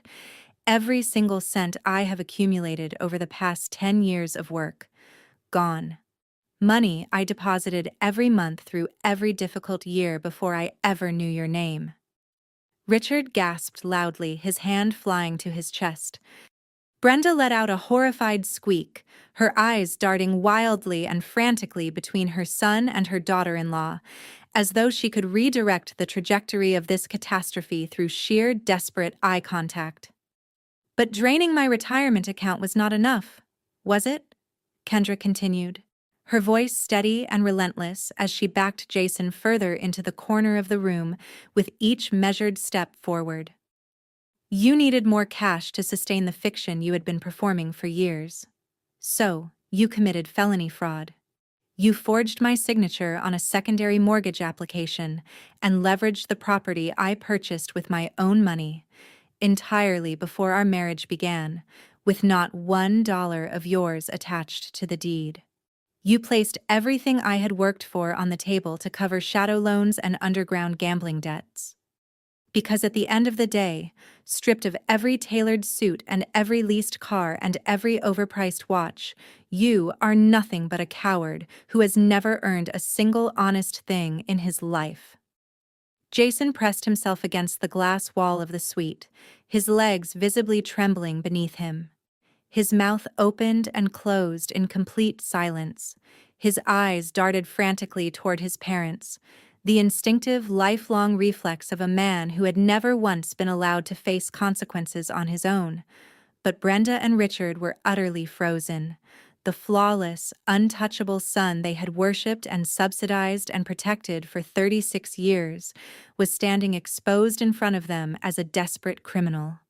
Their golden child had not merely failed in business, he had actively stolen from his own wife. The scale of it was too enormous for their carefully maintained illusions to absorb. The pristine VIP suite descended into chaos. Brenda erupted into hysterical screaming, her voice reaching a shattering pitch as she slapped Jason repeatedly on the shoulder, demanding to know where every borrowed dollar had actually gone. Richard yelled over her, wildly accusing Kendra of fabricating the entire investigator report to frame his son and poison his impeccable reputation. Jason yelled back at both of them simultaneously, his voice fracturing with sheer panic, blaming his parents for never providing him with enough financial support to survive without resorting to desperate measures. The three of them stood in the center of one of the most expensive rooms in the building, viciously tearing each other apart, their carefully maintained masks of affluence and respectability falling away entirely to reveal the toxic, grasping, self-serving people who had always been underneath. I sat quietly behind my black marble desk and watched the complete and spectacular destruction of my biological family. I allowed them to scream and point fingers for several deeply satisfying moments. I watched their entire fabricated universe combust in real time, the flames they had spent decades fueling finally turning inward and consuming them. Then I decided the performance was officially over. I rose slowly from my chair, the movement unhurried, deliberate, and entirely devoid of urgency. My white designer suit absorbed the dramatic lighting of the suite and reflected it back with quiet, unyielding authority. I reached down and lifted a substantial stack of legally binding corporate foreclosure documents that my attorneys had finalized and delivered that very morning. I raised the heavy stack above the desk. Then, with a single violent downward motion, I brought the entire pile crashing onto the polished glass surface. The thunderous crack split the air of the suite like a gunshot fired in a cathedral. Every voice stopped instantly. Every body went rigid. Three heads snapped toward me in terrified, involuntary unison. The heavy silence flooded back into the room, thick and absolute, and entirely under my control. I leaned forward slowly, resting both hands flat on the stack of documents, and locked my gaze onto my brother's trembling, defeated face. "A contract?" I asked, my voice quiet, precise, and sharp enough to draw blood from a distance. "You genuinely came here today, believing I summoned you to sign a distribution contract?" I pushed the stack of corporate documents across the smooth surface of the marble desk. The heavy thud as it reached the edge hung in the cold air of the suite, a physical manifestation of everything that was about to land on them. I did not look at my parents. I did not look at my brother. My eyes moved to Kendra, and they stayed there. She was the only person in this room operating in reality. She was the only one who deserved to see the full, unfiltered truth of the man she had married and the family she had been deceived into joining. I separated a thick black folder from the top of the pile and slid it deliberately toward her side of the desk. "Turn to page 4, I said, my voice carrying the quiet, ringing authority of someone who has never once had to raise it to be heard. "That is a forensic financial audit of your husband's distribution company. My acquisition team ran a comprehensive deep background check on their entire corporate account history last week. Page 4 details exactly why his branch has been hemorrhaging capital for the past 4 years, and precisely where that capital has been disappearing to." Kendra stepped forward, the soft rustle of her emerald gown the only sound in the room. She picked up the folder with steady hands, her professional training settling over her like armor. She flipped directly to the 4th page and let her dark eyes move across the highlighted columns of numbers, absorbing the scale of the financial devastation laid out in clean, irrefutable rows. Jason let out a strangled, desperate sound, somewhere between a gasp and a groan. He lurched forward, reaching frantically to snatch the folder from her hands. But Kendra stepped back smoothly, holding the documents calmly and firmly out of his reach without even glancing in his direction. "You told your wife you were a highly successful regional director," I said, addressing Jason but keeping my eyes trained on Kendra so she could watch his face as each revelation landed. "You told your parents you were a business prodigy on a trajectory toward the corporate stratosphere. You built an entire identity around that fiction. But the numbers have no interest in protecting your reputation." I let a brief, cold silence fall before continuing. 4 years ago, on the exact same day I stood in a university auditorium holding a bouquet of roses I had purchased for myself, you bought a brand new luxury Porsche. You told everyone it was the reward for a record-breaking sales quarter. Proof that the golden child was living up to his destiny. Kendra, look at the asset diversion column on that page. Jason did not earn a corporate bonus. He embezzled funds directly from his own employer to cover the down payment and the first full year of lease installments on that car. And he has been systematically falsifying the company books ever since, constructing elaborate shadow ledgers to conceal the growing deficit from the corporate auditors before anyone could look too closely. Kendra read through the lines of financial data in silence, her expression moving from professional composure through cold disgust to something harder and more absolute. The pieces were assembling themselves in real time: the shadow loans, the drained retirement accounts, the mortgaged house, the mounting gambling debts. It had all been one long, frantic, desperate chain reaction, each new theft an attempt to cover the previous one before the entire structure collapsed. He was not simply a manipulative husband.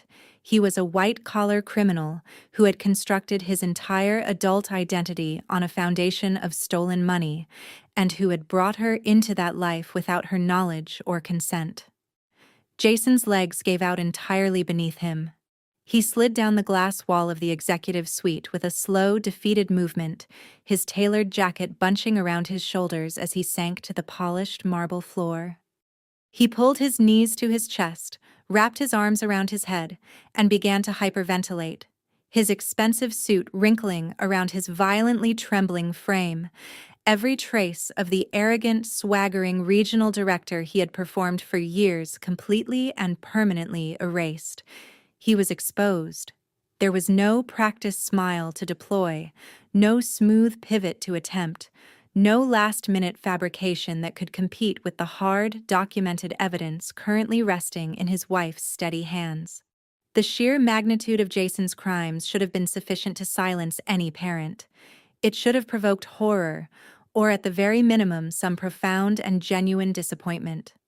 But Richard and Brenda were not normal parents. They were emotional architects who had staked their entire identities on the mythology of their golden child.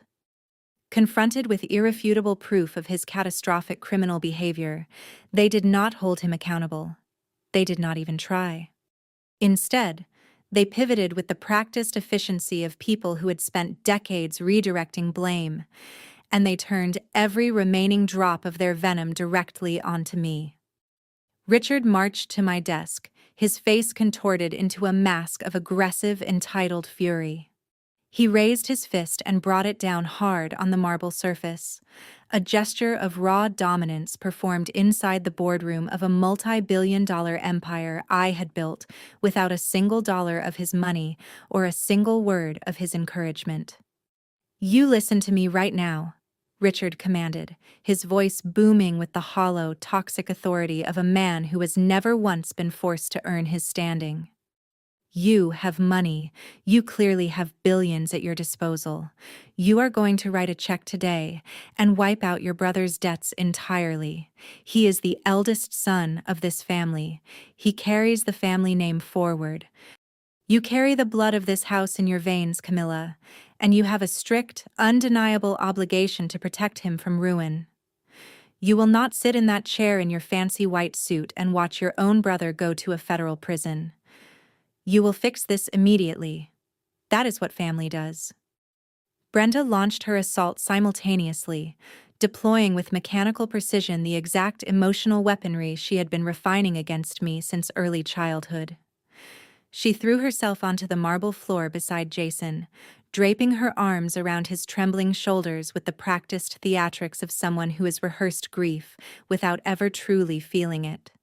She wailed, a sharp, piercing, performative sound calibrated to inflict maximum psychological damage and extract maximum guilt. "How can you sit there and be so heartless?" Brenda screamed, her elaborate makeup streaking in dark lines down her cheeks, the effect simultaneously theatrical and grotesque. "He is your own flesh and blood. We sacrificed everything to raise you. We gave you shelter. We gave you a life. We gave you every opportunity we had to give, and now you sit in your glass tower judging us all from above. Do you want to see me die of a broken heart? Will you only be satisfied when I am in the ground?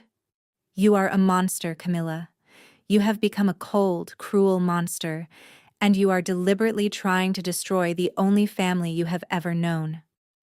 The barrage was precisely what it had always been: heavy guilt, aggressive demands, grotesque emotional performance, and the implicit promise that this would continue until I yielded. It was the same script, the same 3 actors, the same play they had staged against me dozens of times over 3 decades. They fully expected me to crack beneath the pressure.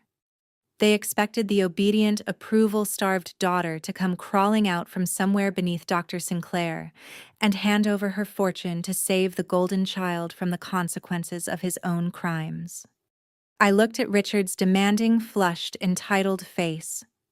I looked at Brenda weeping on the marble floor, clutching her criminal son with perfectly timed desperation. I looked at Jason, the great golden child, curled into a trembling heap in the corner of my own office. The sheer, breathtaking absurdity of the scene washed over me like a cold wave breaking, and then I laughed. I threw my head back and laughed, loud, full, and completely unrestrained. The sound was bright, sharp, and entirely devoid of warmth or sentimentality. It rang off the high ceiling of the VIP suite and cut straight through Brenda's theatrical sobbing and Richard's aggressive posturing like a blade through smoke.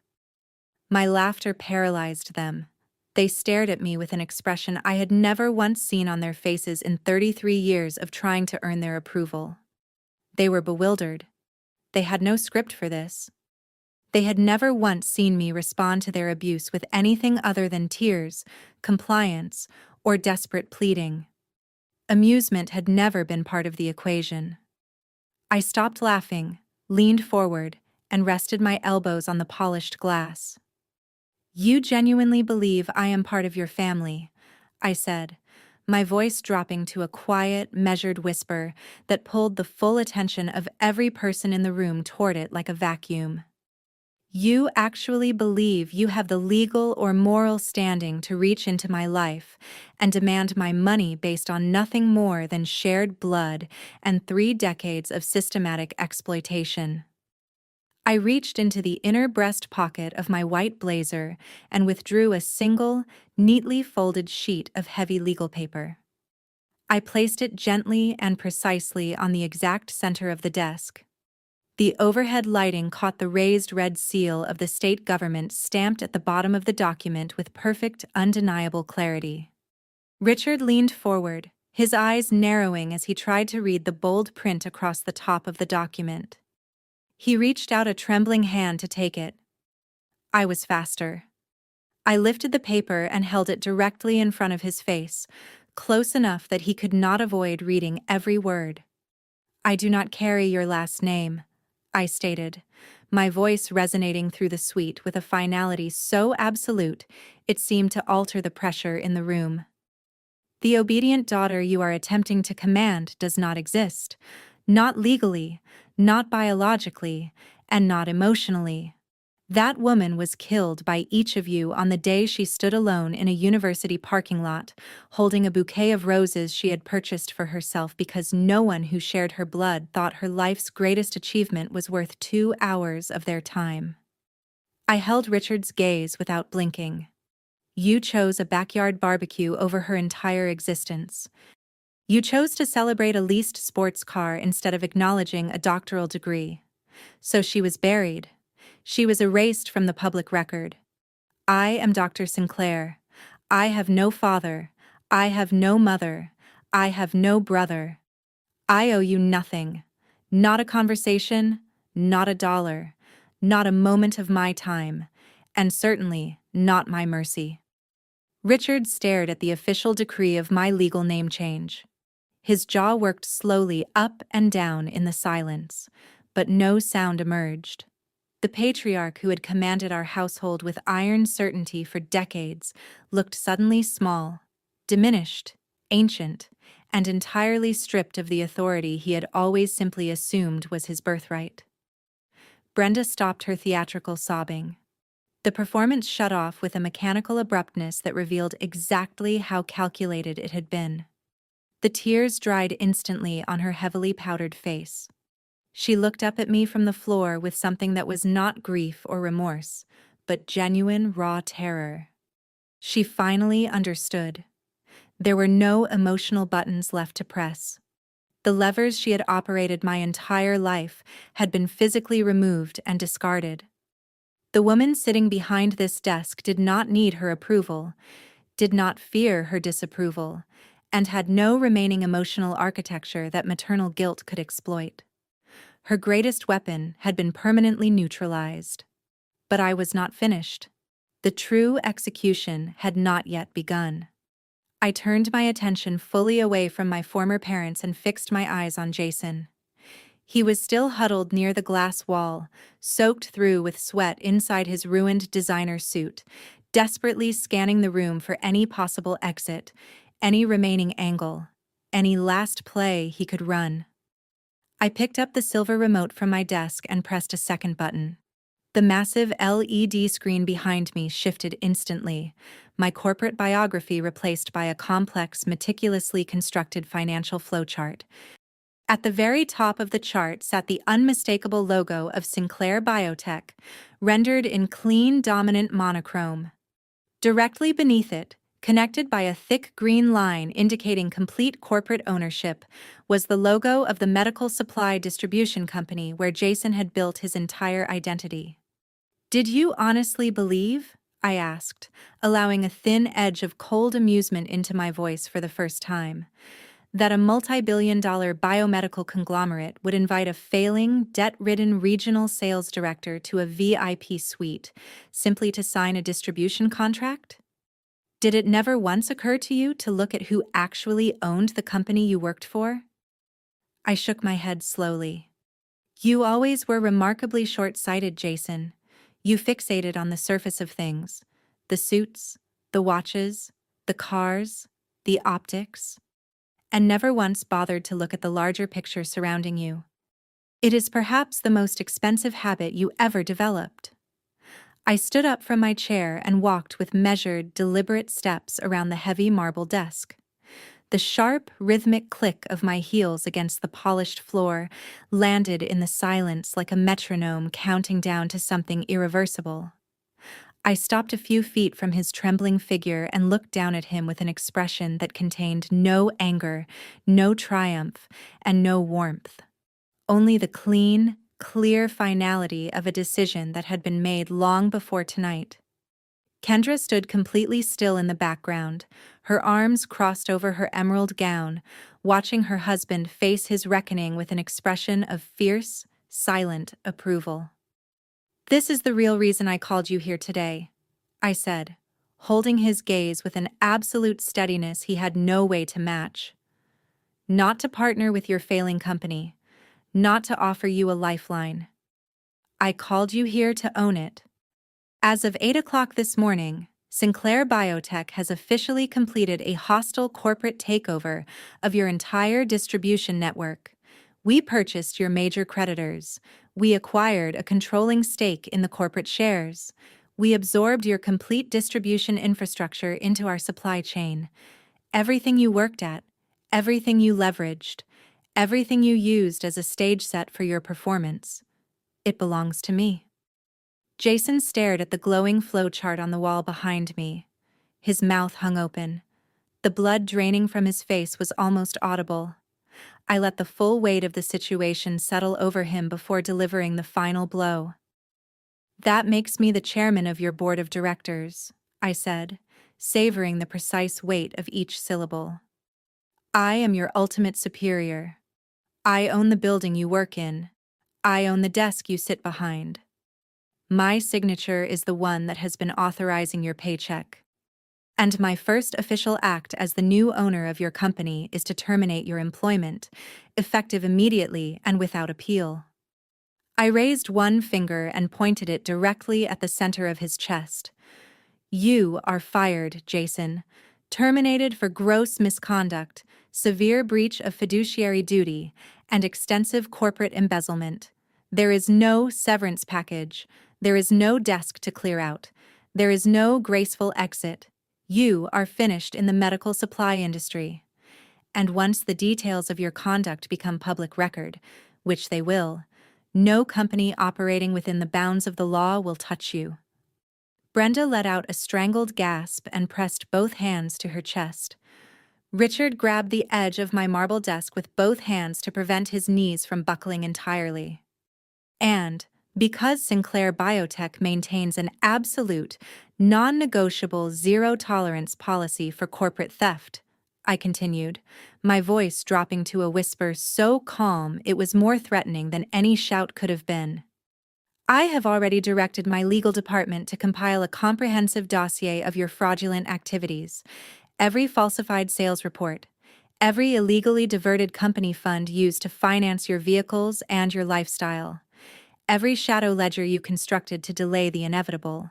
All of it has been thoroughly documented, verified, and time-stamped.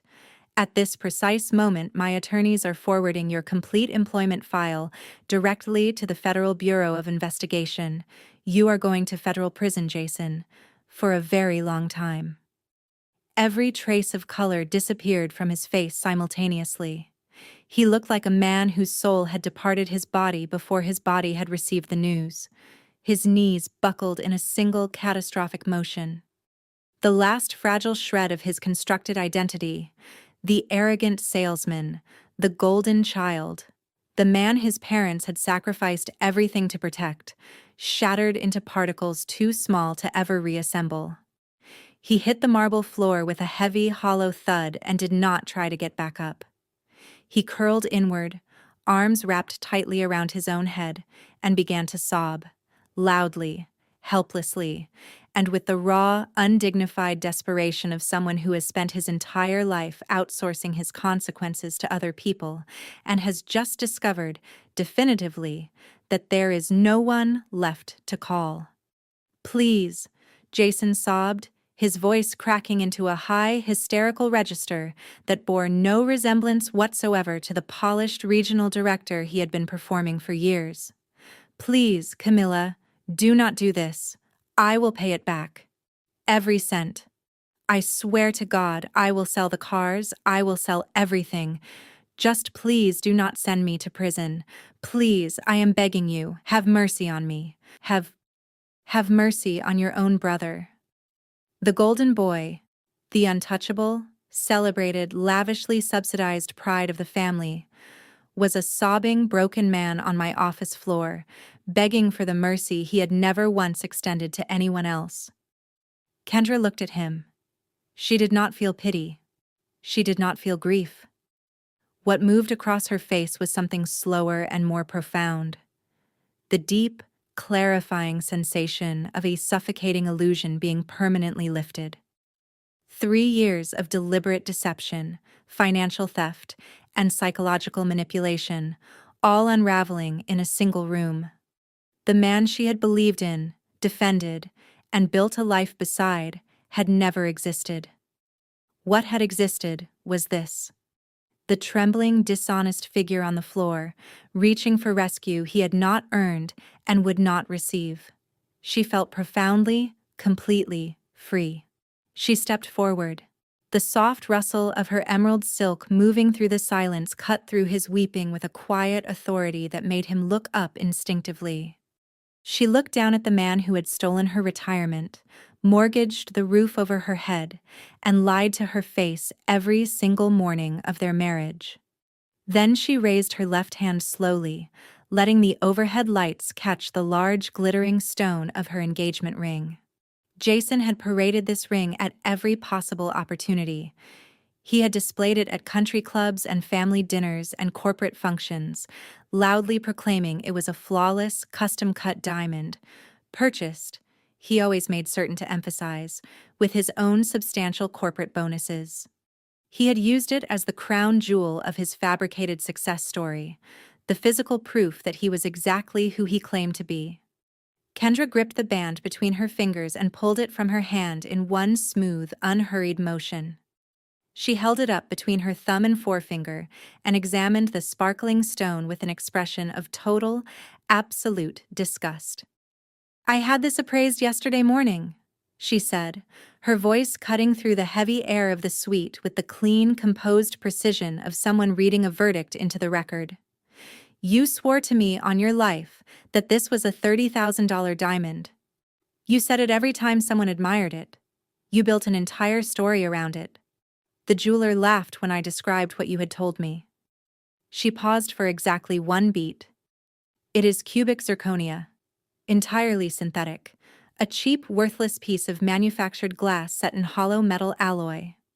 She looked at the ring one final moment, then looked directly at Jason on the floor. "It is the single most accurate, honest thing you have ever given me, because it is the perfect physical representation of you, and of every single person in this room who helped you become what you are." Jason looked up from the floor, his tear-streaked face twisting into a fresh expression of desperate, naked horror. "Kendra, please," he choked out, reaching one trembling hand toward her, his fingers grasping at empty air. "Do not do this right now. We can fix this. I love you. I swear to you, we can fix all of it. Do not ever speak that word to me again." Kendra's voice dropped to a low, dangerous frequency that carried more force than any raised voice could have. She leaned down slightly, closing the distance between them just enough to ensure every word landed with surgical precision directly against his chest. "I am a Black woman who built an entire career from the absolute ground up. I worked relentlessly for every dollar I have ever earned, every promotion I have ever received, and every piece of property I have ever owned. I fought through corporate ceilings that you could not begin to comprehend, because you have never had to fight for anything in your life. Everything you have ever touched has been either handed to you or stolen from someone else. I refuse, I absolutely refuse, to allow a collection of fake, rotten, deeply dishonest people to drag me down into the mud they have built their entire lives in." She straightened up to her full height, and with a single swift, decisive flick of her wrist, she threw the ring directly at his face.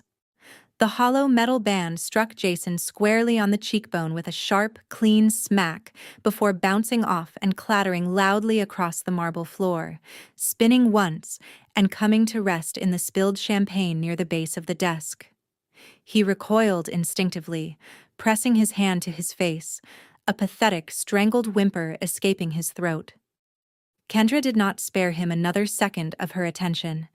She straightened her posture with deliberate composure, pulling her shoulders fully back, and in doing so seemed to grow several inches taller. She radiated an aura of total, untouchable dignity, the dignity of a woman who has just permanently reclaimed something that was always rightfully hers. She turned her body completely away from the weeping figure on the floor and faced my desk. The burning fury that had filled her eyes moments earlier dissolved entirely as her gaze settled on mine. What replaced it was something far more lasting, a deep, steady expression of professional respect and profound, sincere gratitude. She was looking at an equal. She was looking at the woman who had finally handed her the key to unlock her own cage. "Thank you for showing me the complete truth today, Dr. Sinclair," Kendra said, her voice steady, clear, and utterly composed. "You have done me an extraordinary favor. My attorney will handle the rest of it from here." I gave her a single firm nod of acknowledgement. "You are very welcome." Kendra did not look back. She turned on her heel, her emerald gown sweeping majestically across the polished floor in a long, graceful arc. She walked directly to the heavy mahogany doors, pushed them open with both hands, and stepped out of the VIP suite without a moment of hesitation.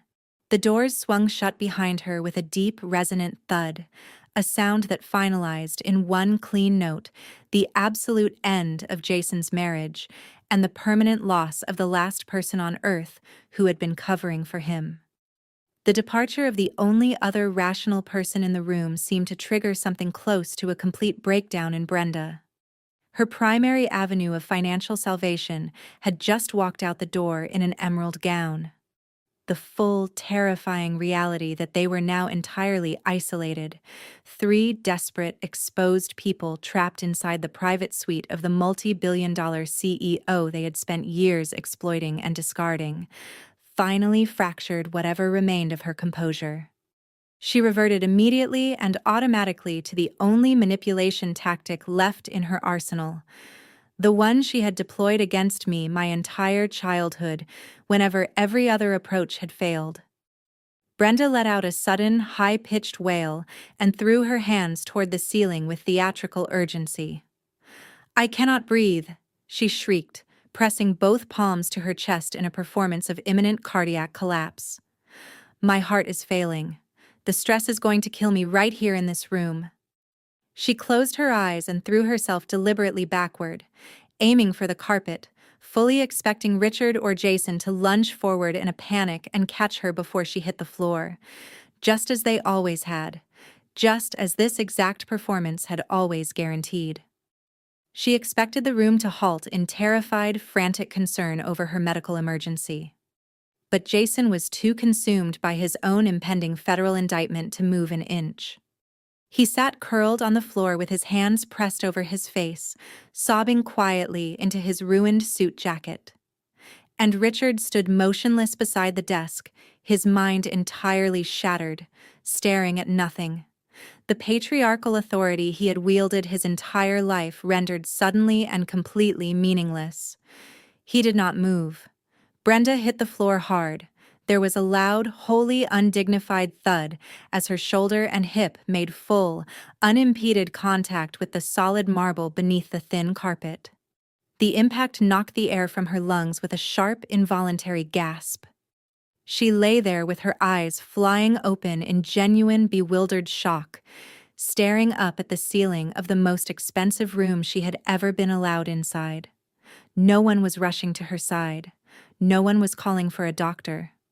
No one was performing the choreography of panic that her performance had always reliably produced. The realization washed over her slowly, and then all at once, she was powerless. For the first time in her life, Her most reliable weapon had fired and hit nothing. The audience that had always leapt to attention had simply ceased to exist. She lay on the floor of my VIP suite, alone in her own theater, performing to an empty house. I remained behind my desk and watched the scene with absolute freezing detachment. A grown man weeping on the floor over the consequences of crimes he had committed entirely by choice. A patriarch standing mute and diminished beside a desk he had no authority to touch. A matriarch performing a cardiac event for an audience that had already left the building. It was a bleak, ugly, and deeply revealing portrait of a family that had dismantled itself through decades of greed, cruelty, and the relentless exploitation of the one person among them who had ever actually built anything real. I had seen everything I needed to see. The execution was complete. The toxicity had been fully neutralized, the debts called in, and the verdict delivered. There was nothing left in this room worth a single additional moment of my time. It was time to remove the garbage. I reached across the polished glass surface of my desk and lifted the heavy black intercom radio reserved exclusively for executive security protocols. I pressed the communication button and held the device close, my voice carrying through the suite with the calm, unhurried authority of someone who has never once needed to shout to be obeyed. "Security Command," I said, my eyes moving across the 3 broken figures scattered across my office floor with the detached efficiency of someone concluding a business transaction. "I need an extraction team dispatched to the main executive VIP suite immediately. I have 3 unauthorized individuals currently refusing to vacate private corporate property." I released the button for a fraction of a second, watching Jason's reddened eyes go wide as the reality of a physical removal by security personnel finally penetrated his panic.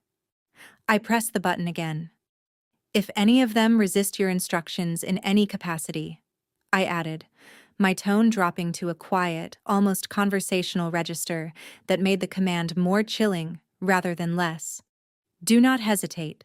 Contact law enforcement and press formal trespassing charges immediately." The swift, unceremonious removal from the VIP suite marked the absolute and definitive end of their reign over my life. I did not need to lift another finger. I did not need to dirty my hands any further with the mechanics of their collapse. Natural consequences moved through their lives like a slow, inescapable flood, systematic, thorough, and entirely of their own making. Less than 48 hours after my private security team physically escorted all 3 of them out of the convention center and into the cold Seattle night, federal agents walked into the regional distribution office, the very office building that Sinclair Biotech now fully owned and operated. The agents arrived carrying thick, heavily documented arrest warrants detailing corporate embezzlement, wire fraud, and grand larceny. Charges backed by the comprehensive dossier my legal team had been assembling for weeks with forensic precision. Jason was handcuffed in the middle of the open sales floor, surrounded by the shocked, silent faces of the staff members he had spent years performing his corporate authority for. His designer watch, purchased, as the forensic audit had confirmed, with diverted company funds, was confiscated on the spot as evidence of illicit spending. I watched the brief local news segment from the quiet comfort of my penthouse the following morning, sipping black coffee as the early spring sun climbed above the Seattle skyline and spread clean white light across the bay. The golden child, the untouchable, celebrated, lavishly subsidized pride of the family, was wearing a standard-issue orange jumpsuit and staring at a concrete floor with the hollow, vacant expression of a man who has run out of moves. The justice was poetic, absolute, and entirely self-inflicted. He had spent years constructing a fragile, towering house of cards, held together by greed and the labor of other people. I had simply opened a window and allowed the wind to do what wind invariably does. Kendra executed her own retaliation with the same ruthless efficiency she brought to everything else. She did not shed a single tear over the decision. The morning after the gala, she filed for an aggressive, heavily contested divorce, citing extreme financial infidelity and irreconcilable differences. She did not have to navigate the proceedings blind, armed with nothing but her own suspicions against his practiced lies. Before she had left the convention center that night, I had quietly instructed my legal team to transfer the complete black folder of forensic financial evidence directly and securely to her private attorney. Armed with irrefutable, court-ready documentation of his shadow loans, offshore holding accounts, forged signatures, and embezzlement history, Kendra proceeded to dismantle Jason in family court with the composed, methodical efficiency of someone who has spent a career doing exactly this to people who thought they were untouchable. The presiding judge made no attempt to conceal their disgust at the scope of his financial abuse and the brazen theft of marital assets. Kendra secured a ruling that forced the immediate liquidation of Jason's remaining hidden assets to fully replenish her stolen retirement fund. She retained undisputed, uncontested ownership of the suburban house she had purchased with her own money before their marriage had ever begun. She walked out of that courtroom a vindicated, legally liberated woman who had protected her empire and expelled the parasite that had quietly been feeding on it for 3 years. With their golden son facing a decade in a federal penitentiary, Brenda and Richard entered a state of sustained, escalating panic. Their entire social identity, every carefully cultivated impression of success, influence, and upper-class standing, had been constructed on the foundation of Jason's fabricated achievements. Without that foundation, there was nothing underneath. To keep their son from serving a maximum sentence in a high-security facility, they hired a team of aggressive criminal defense attorneys whose fees were as extraordinary as the charges they were attempting to defend against. The massive legal retainer payments vaporized their remaining life savings within weeks. The mountain of secondary debt Jason had accumulated over years of reckless criminal borrowing then moved in to consume what little was left. Within 4 months, the bank foreclosed on the sprawling suburban mansion with the manicured lawn, the very house where they had hosted their backyard barbecues and toasted their son's imaginary empire with champagne purchased on credit. The property was auctioned off efficiently and without sentiment to the highest bidder. Brenda and Richard were left packing their diminished, humbled belongings into cheap plastic bags, moving into a cramped, deteriorating one-bedroom apartment on the least forgiving side of the city. The walls were paper-thin, the plumbing failed regularly, the neighbors were loud, and the harsh, unvarnished reality of genuine financial hardship, the kind they had always mocked me for enduring while I put myself through a doctoral program on a research stipend, became their permanent daily existence. They had chosen to sacrifice their brilliant daughter in order to fund and protect a criminal. Now they were settling the account. The financial ruin was devastating by any measure, but the total social annihilation was what truly broke Brenda's spirit at its core. Kendra, in her characteristically precise and thorough manner, had no intention of limiting justice to the courtroom. She drafted a meticulously detailed, surgically articulate account on her professional social media networks, exposing the full truth of her fraudulent ex-husband and his enabling, deliberately cruel parents. She described in vivid, specific detail how Brenda and Richard had abandoned their own daughter on the most significant day of her academic life, choosing backyard ribs and a leased sports car over a doctoral graduation, and how they had spent years systematically lying to cover the financial exploitation that had made that abandonment possible. The post spread through their local community with extraordinary speed. The affluent country club friends who had attended Brenda's parties and admired Richard's handshakes severed their associations swiftly and completely, motivated as much by the social liability as by any genuine moral outrage. Extended family members blocked their numbers without ceremony. The high society they had spent decades performing for, the one they had sacrificed their daughter to maintain their standing in, turned its back on them without a backward glance. Brenda and Richard became pariahs, completely and permanently shunned by the only world they had ever cared about. Left with no one to manipulate and no one left to impress, the architecture of their entire social existence collapsed into rubble. Trapped in a freezing, miserable apartment with a husband who had retreated into bitter, resentful silence, and a son locked in a federal holding cell awaiting trial, Brenda finally hit the bottom of something she had never allowed herself to imagine reaching. Her lifelong arrogance, the deep, unshakable conviction that the rules that applied to ordinary people had never applied to her, fractured at last into pure, raw, suffocating desperation. She picked up a cheap prepaid mobile phone with visibly trembling fingers and dialed the main corporate switchboard for Sinclair Biotech. She intended to beg.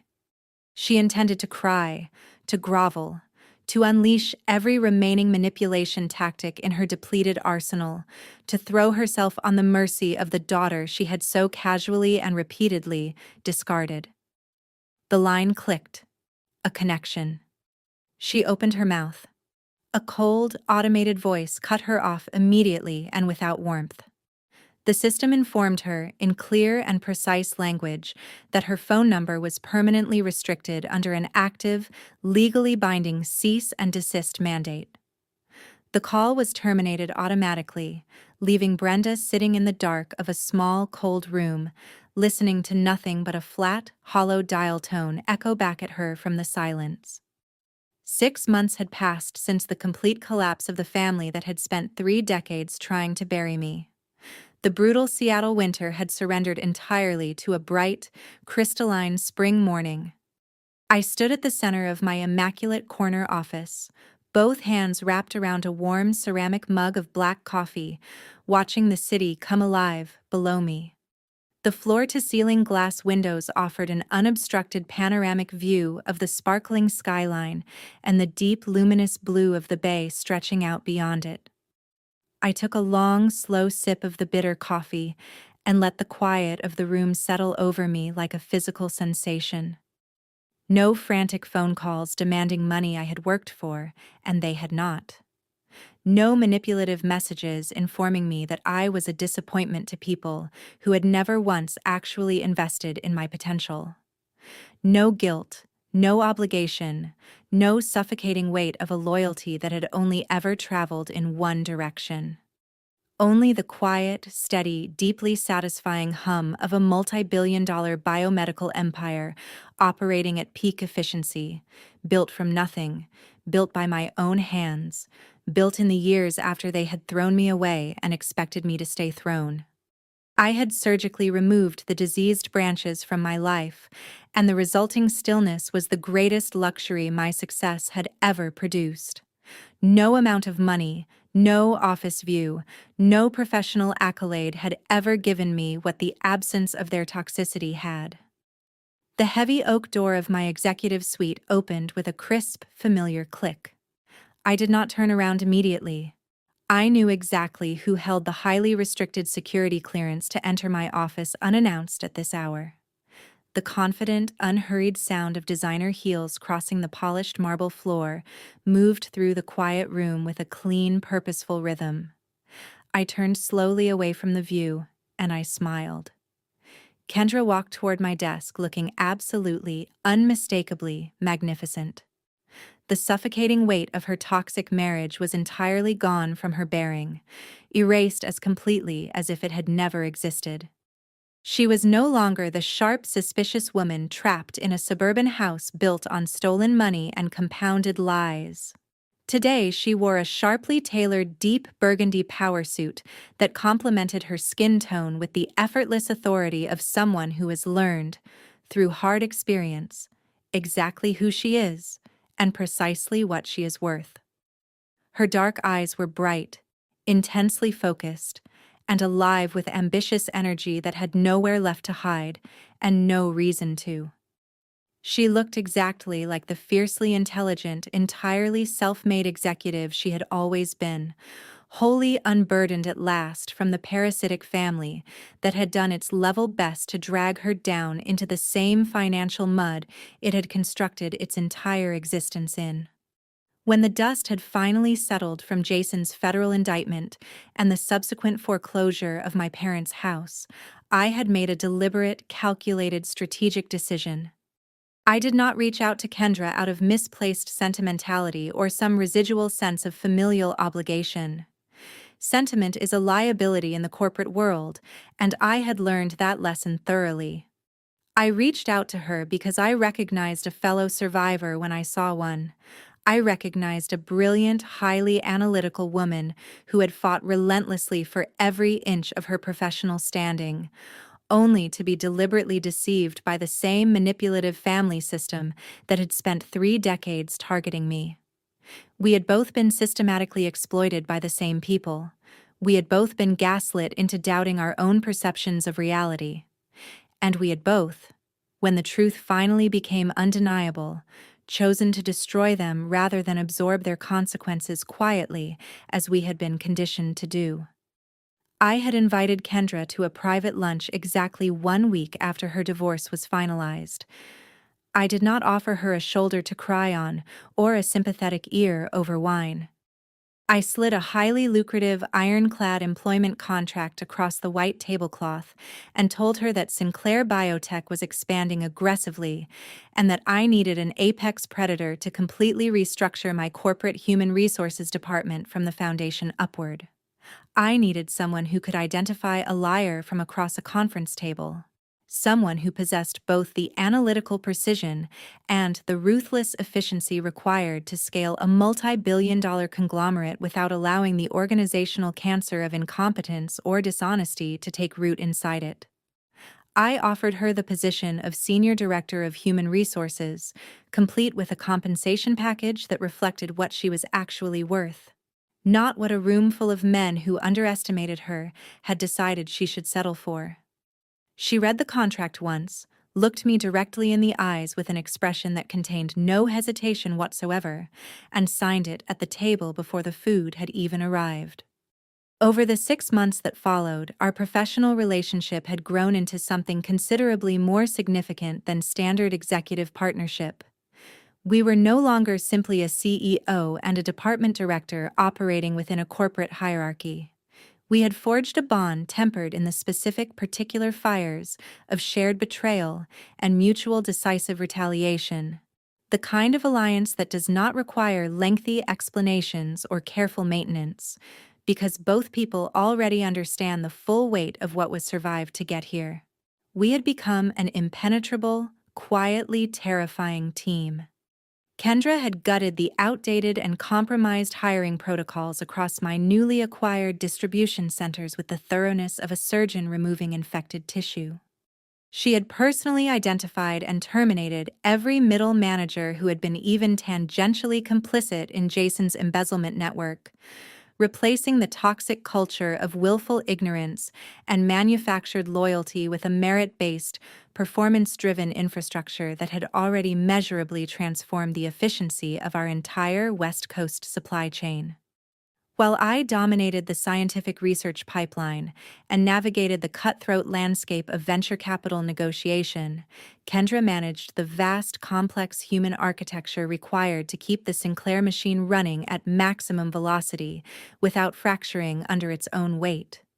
We were 2 women who had been assigned subservient, diminished roles by the same corrupt patriarchal family system, and who had both, independently and then together, refused those roles with complete finality. Together, we were building something that could not be taken from us by anyone, not by hostile competitors, not by legacy institutions, and certainly not by the people who had once believed that our greatest value was as a resource to be extracted. This was the actual definition of a chosen family. Not the polished fiction of biological obligation, but a bond constructed deliberately from mutual respect, proven competence, and fierce, unconditional loyalty between 2 people who had earned the right to stand where they were standing. Kendra reached my desk and set a thick, meticulously organized presentation folder onto the polished glass, with the quiet confidence of someone who already knows the work inside it is excellent. Her characteristic sharp, professional smile played at the corners of her mouth. The dynamic between us had long since settled into something fluid and efficient that required very little ceremony. We did not need to regularly revisit the ugly, dramatic history that had brought us into each other's orbit. We acknowledged our shared victory simply through the relentless, unified drive we brought every morning to the project of complete industry domination. I completed my extensive review of the final vetting reports for the new executive teams across all regional facilities, Kendra said, her voice carrying the crisp, precise authority of someone who finds deep satisfaction in doing difficult work exceptionally well. I personally conducted the final round of high-level interviews for the incoming regional directors and eliminated every candidate who demonstrated a reliance on fabricated corporate vocabulary without verifiable results to back it up. I selected exclusively on demonstrated, measurable performance. I also finalized the compliance restructuring across all newly acquired distribution hubs from last quarter. The corporate transition is completely seamless and fully operational across every site. She tapped the top of the folder once with one impeccably manicured finger, her dark eyes locking onto mine with the quiet, shared intensity of two people who do not need to say everything out loud. Everything is ready for the next expansion phase, boss. I looked down at the immaculate, comprehensive recruitment report spread across the surface of my marble desk. I thought for a moment about the girl who had thrown her graduation cap into a rusted trash can 4 years ago in a university parking lot. The girl who had stood completely alone in a room full of celebrating families, holding a bouquet of grocery store roses she had bought for herself because there was no one else to buy them. The girl who had believed, in the cold and hollow aftermath of that afternoon, that her lack of a supportive family was somehow a reflection of her own worth. Then I looked up at the brilliant, fierce, formidable woman standing on the other side of my desk, who had chosen, actively, deliberately, and without reservation, to stand by my side and help build something magnificent from the wreckage of everything that had tried to break us both. I raised my coffee mug slowly, a quiet and entirely sufficient toast to our shared resilience, to the success that had grown from the exact seeds of pain they had planted, and to the absolute, permanent, irreversible destruction of the miserable people who had spent years being entirely certain we would never amount to anything worth accounting for. "Outstanding work, partner," I said. After Kendra left, I turned back toward the floor-to-ceiling windows. The morning sun had climbed higher above the skyline, casting long, clean shadows across the streets far below. Millions of people were moving through their lives down there, navigating their own complexities, fighting their own battles, entirely unaware of the corporate war that had recently concluded several floors above their heads. I pressed the warm ceramic mug against my palms and felt the heat radiate through my skin. I watched the small, purposeful movement of cars through the city's concrete arteries, organized chaos in constant, determined forward motion.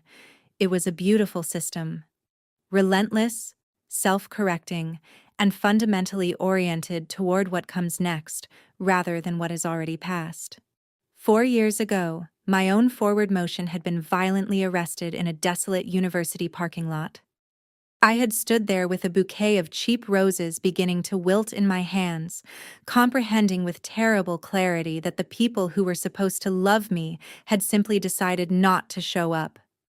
I had felt hollowed out, stripped of my dignity, and genuinely convinced, in that cold and unguarded moment, that perhaps their absence said something true about my worth.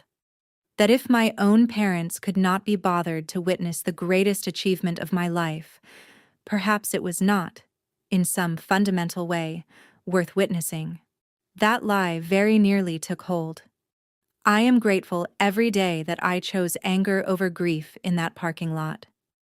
That I chose forward motion over the paralysis of waiting for people who were never going to come. Society tells a profoundly seductive and deeply dangerous story about biological family. People who have never experienced the suffocating daily weight of a toxic household speak with great confidence about forgiveness and unconditional loyalty. They recite their familiar lines with the comfortable certainty of people who have never had to test them. You only have one mother. You only have one father. Family is everything. Keep the door open. Someday they will change. What they mean, whether they realize it or not, is this. Continue absorbing the damage. Continue funding their delusions. Continue allowing people who have demonstrated, repeatedly and without remorse, that they intend to exploit you. Continue allowing them access to your life simply because of the genetic accident that connected you to them. I reject that story completely and without apology. I did not survive my family by extending endless forgiveness or presenting my other cheek for the next blow. I survived by treating their toxicity with the same clinical seriousness that a doctor brings to an aggressive infection. I survived by recognizing that certain things do not improve with patience and exposure. They spread. And I survived by making the cuts necessary to stop the spread before it reached anything I could not afford to lose. Some people may look at everything I did and call it ruthless.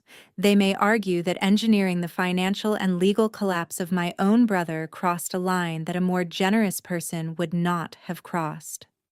They may suggest that allowing my parents to lose their house, their social standing, and their comfortable illusions in the cold wake of their own choices was an act of deliberate cruelty from a daughter who should have known better.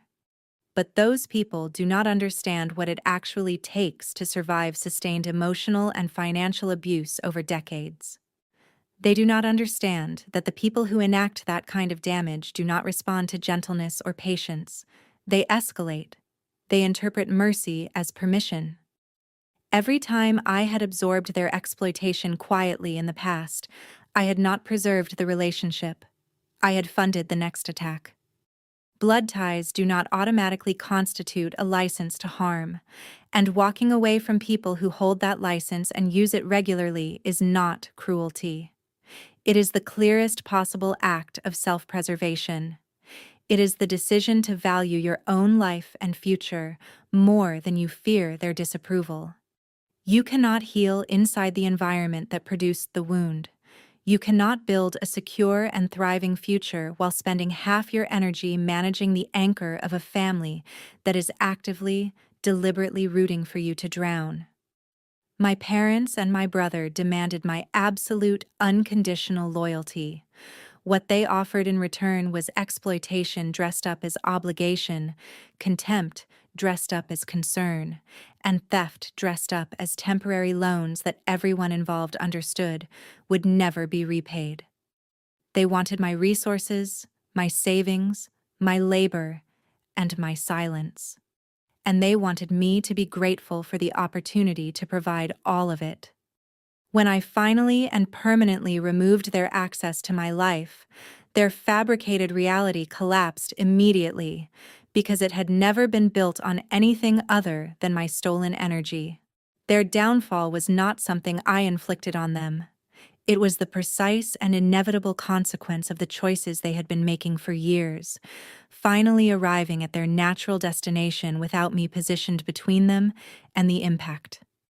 I took a final slow sip of my coffee and felt an expansive, settled sense of peace move through my chest like something that had been waiting a very long time to find the right home. I thought about Kendra in her executive office down the hall, sharp, unencumbered, and fully alive in the career she had always been capable of. I thought about the alliance we had built from the specific rubble of what had tried to break us both. I thought about the fact that the two most important professional relationships of my life had emerged not despite the destruction I had survived, but directly because of it. I finally understood, with complete and unambiguous clarity, what the word family actually means. Family is not a legal document. It is not a shared last name or a genetic overlap or the geographical accident of having grown up under the same roof. It is not the people who leave you standing alone in a parking lot so they can go celebrate a car someone else paid for. Family is the people who are waiting for you at the finish line, not because they have to be, but because they chose to be. Family is the people who stand beside you in the worst storms without calculating what it costs them, who celebrate your genuine victories without envy, who protect your peace because they understand its value, and who tell you the truth even when the truth is difficult because they respect you enough to believe you can handle it. I set my empty coffee mug gently on the polished glass surface of my desk. I looked at the framed doctoral degree mounted on the wall of my office, the same degree my father had dismissed, in front of a crowd at a backyard barbecue, as a useless piece of paper that generated no cash flow and built no wealth. It was now the foundational cornerstone of a multi-billion-dollar biomedical empire that was reshaping the entire West Coast medical distribution industry. The research my father had mocked was now a patented technology that the most powerful healthcare conglomerates in the country were paying extraordinary sums to access. I had taken their rejection, every dismissal, every cruel word, every empty seat, every deliberate choice to celebrate someone else on my most important days, and I had burned it as fuel. Slowly, methodically, and with complete intention, I had built something from it that they could not touch, could not claim, and could never take credit for. I had constructed a fortress from the rubble of everything they had thrown at me, and standing inside it, looking out at a spring morning breaking clean and bright over a city I had chosen for myself, I felt something I had spent 33 years of my life trying to earn from people who were constitutionally incapable of giving it. I felt proud. Not because they finally saw my worth. They never would. And it no longer mattered. But because I had seen it myself, on a cold afternoon in a university parking lot, and I had refused to let their blindness become my truth. If no one is waiting for you at the finish line, build your own finish line. Do not spend your irreplaceable energy begging people who have repeatedly demonstrated their indifference to suddenly find the capacity to celebrate you. Take that pain, every humiliation, every empty seat, every moment they chose someone else. Take all of it and use it. Walk away from their table. Build your own life so undeniably, so visibly, so magnificently that the only view they will ever have of it is from somewhere far below, looking up. Your success is not a consolation prize. It is the only closure worth having. And it belongs entirely, irrevocably, and forever to you.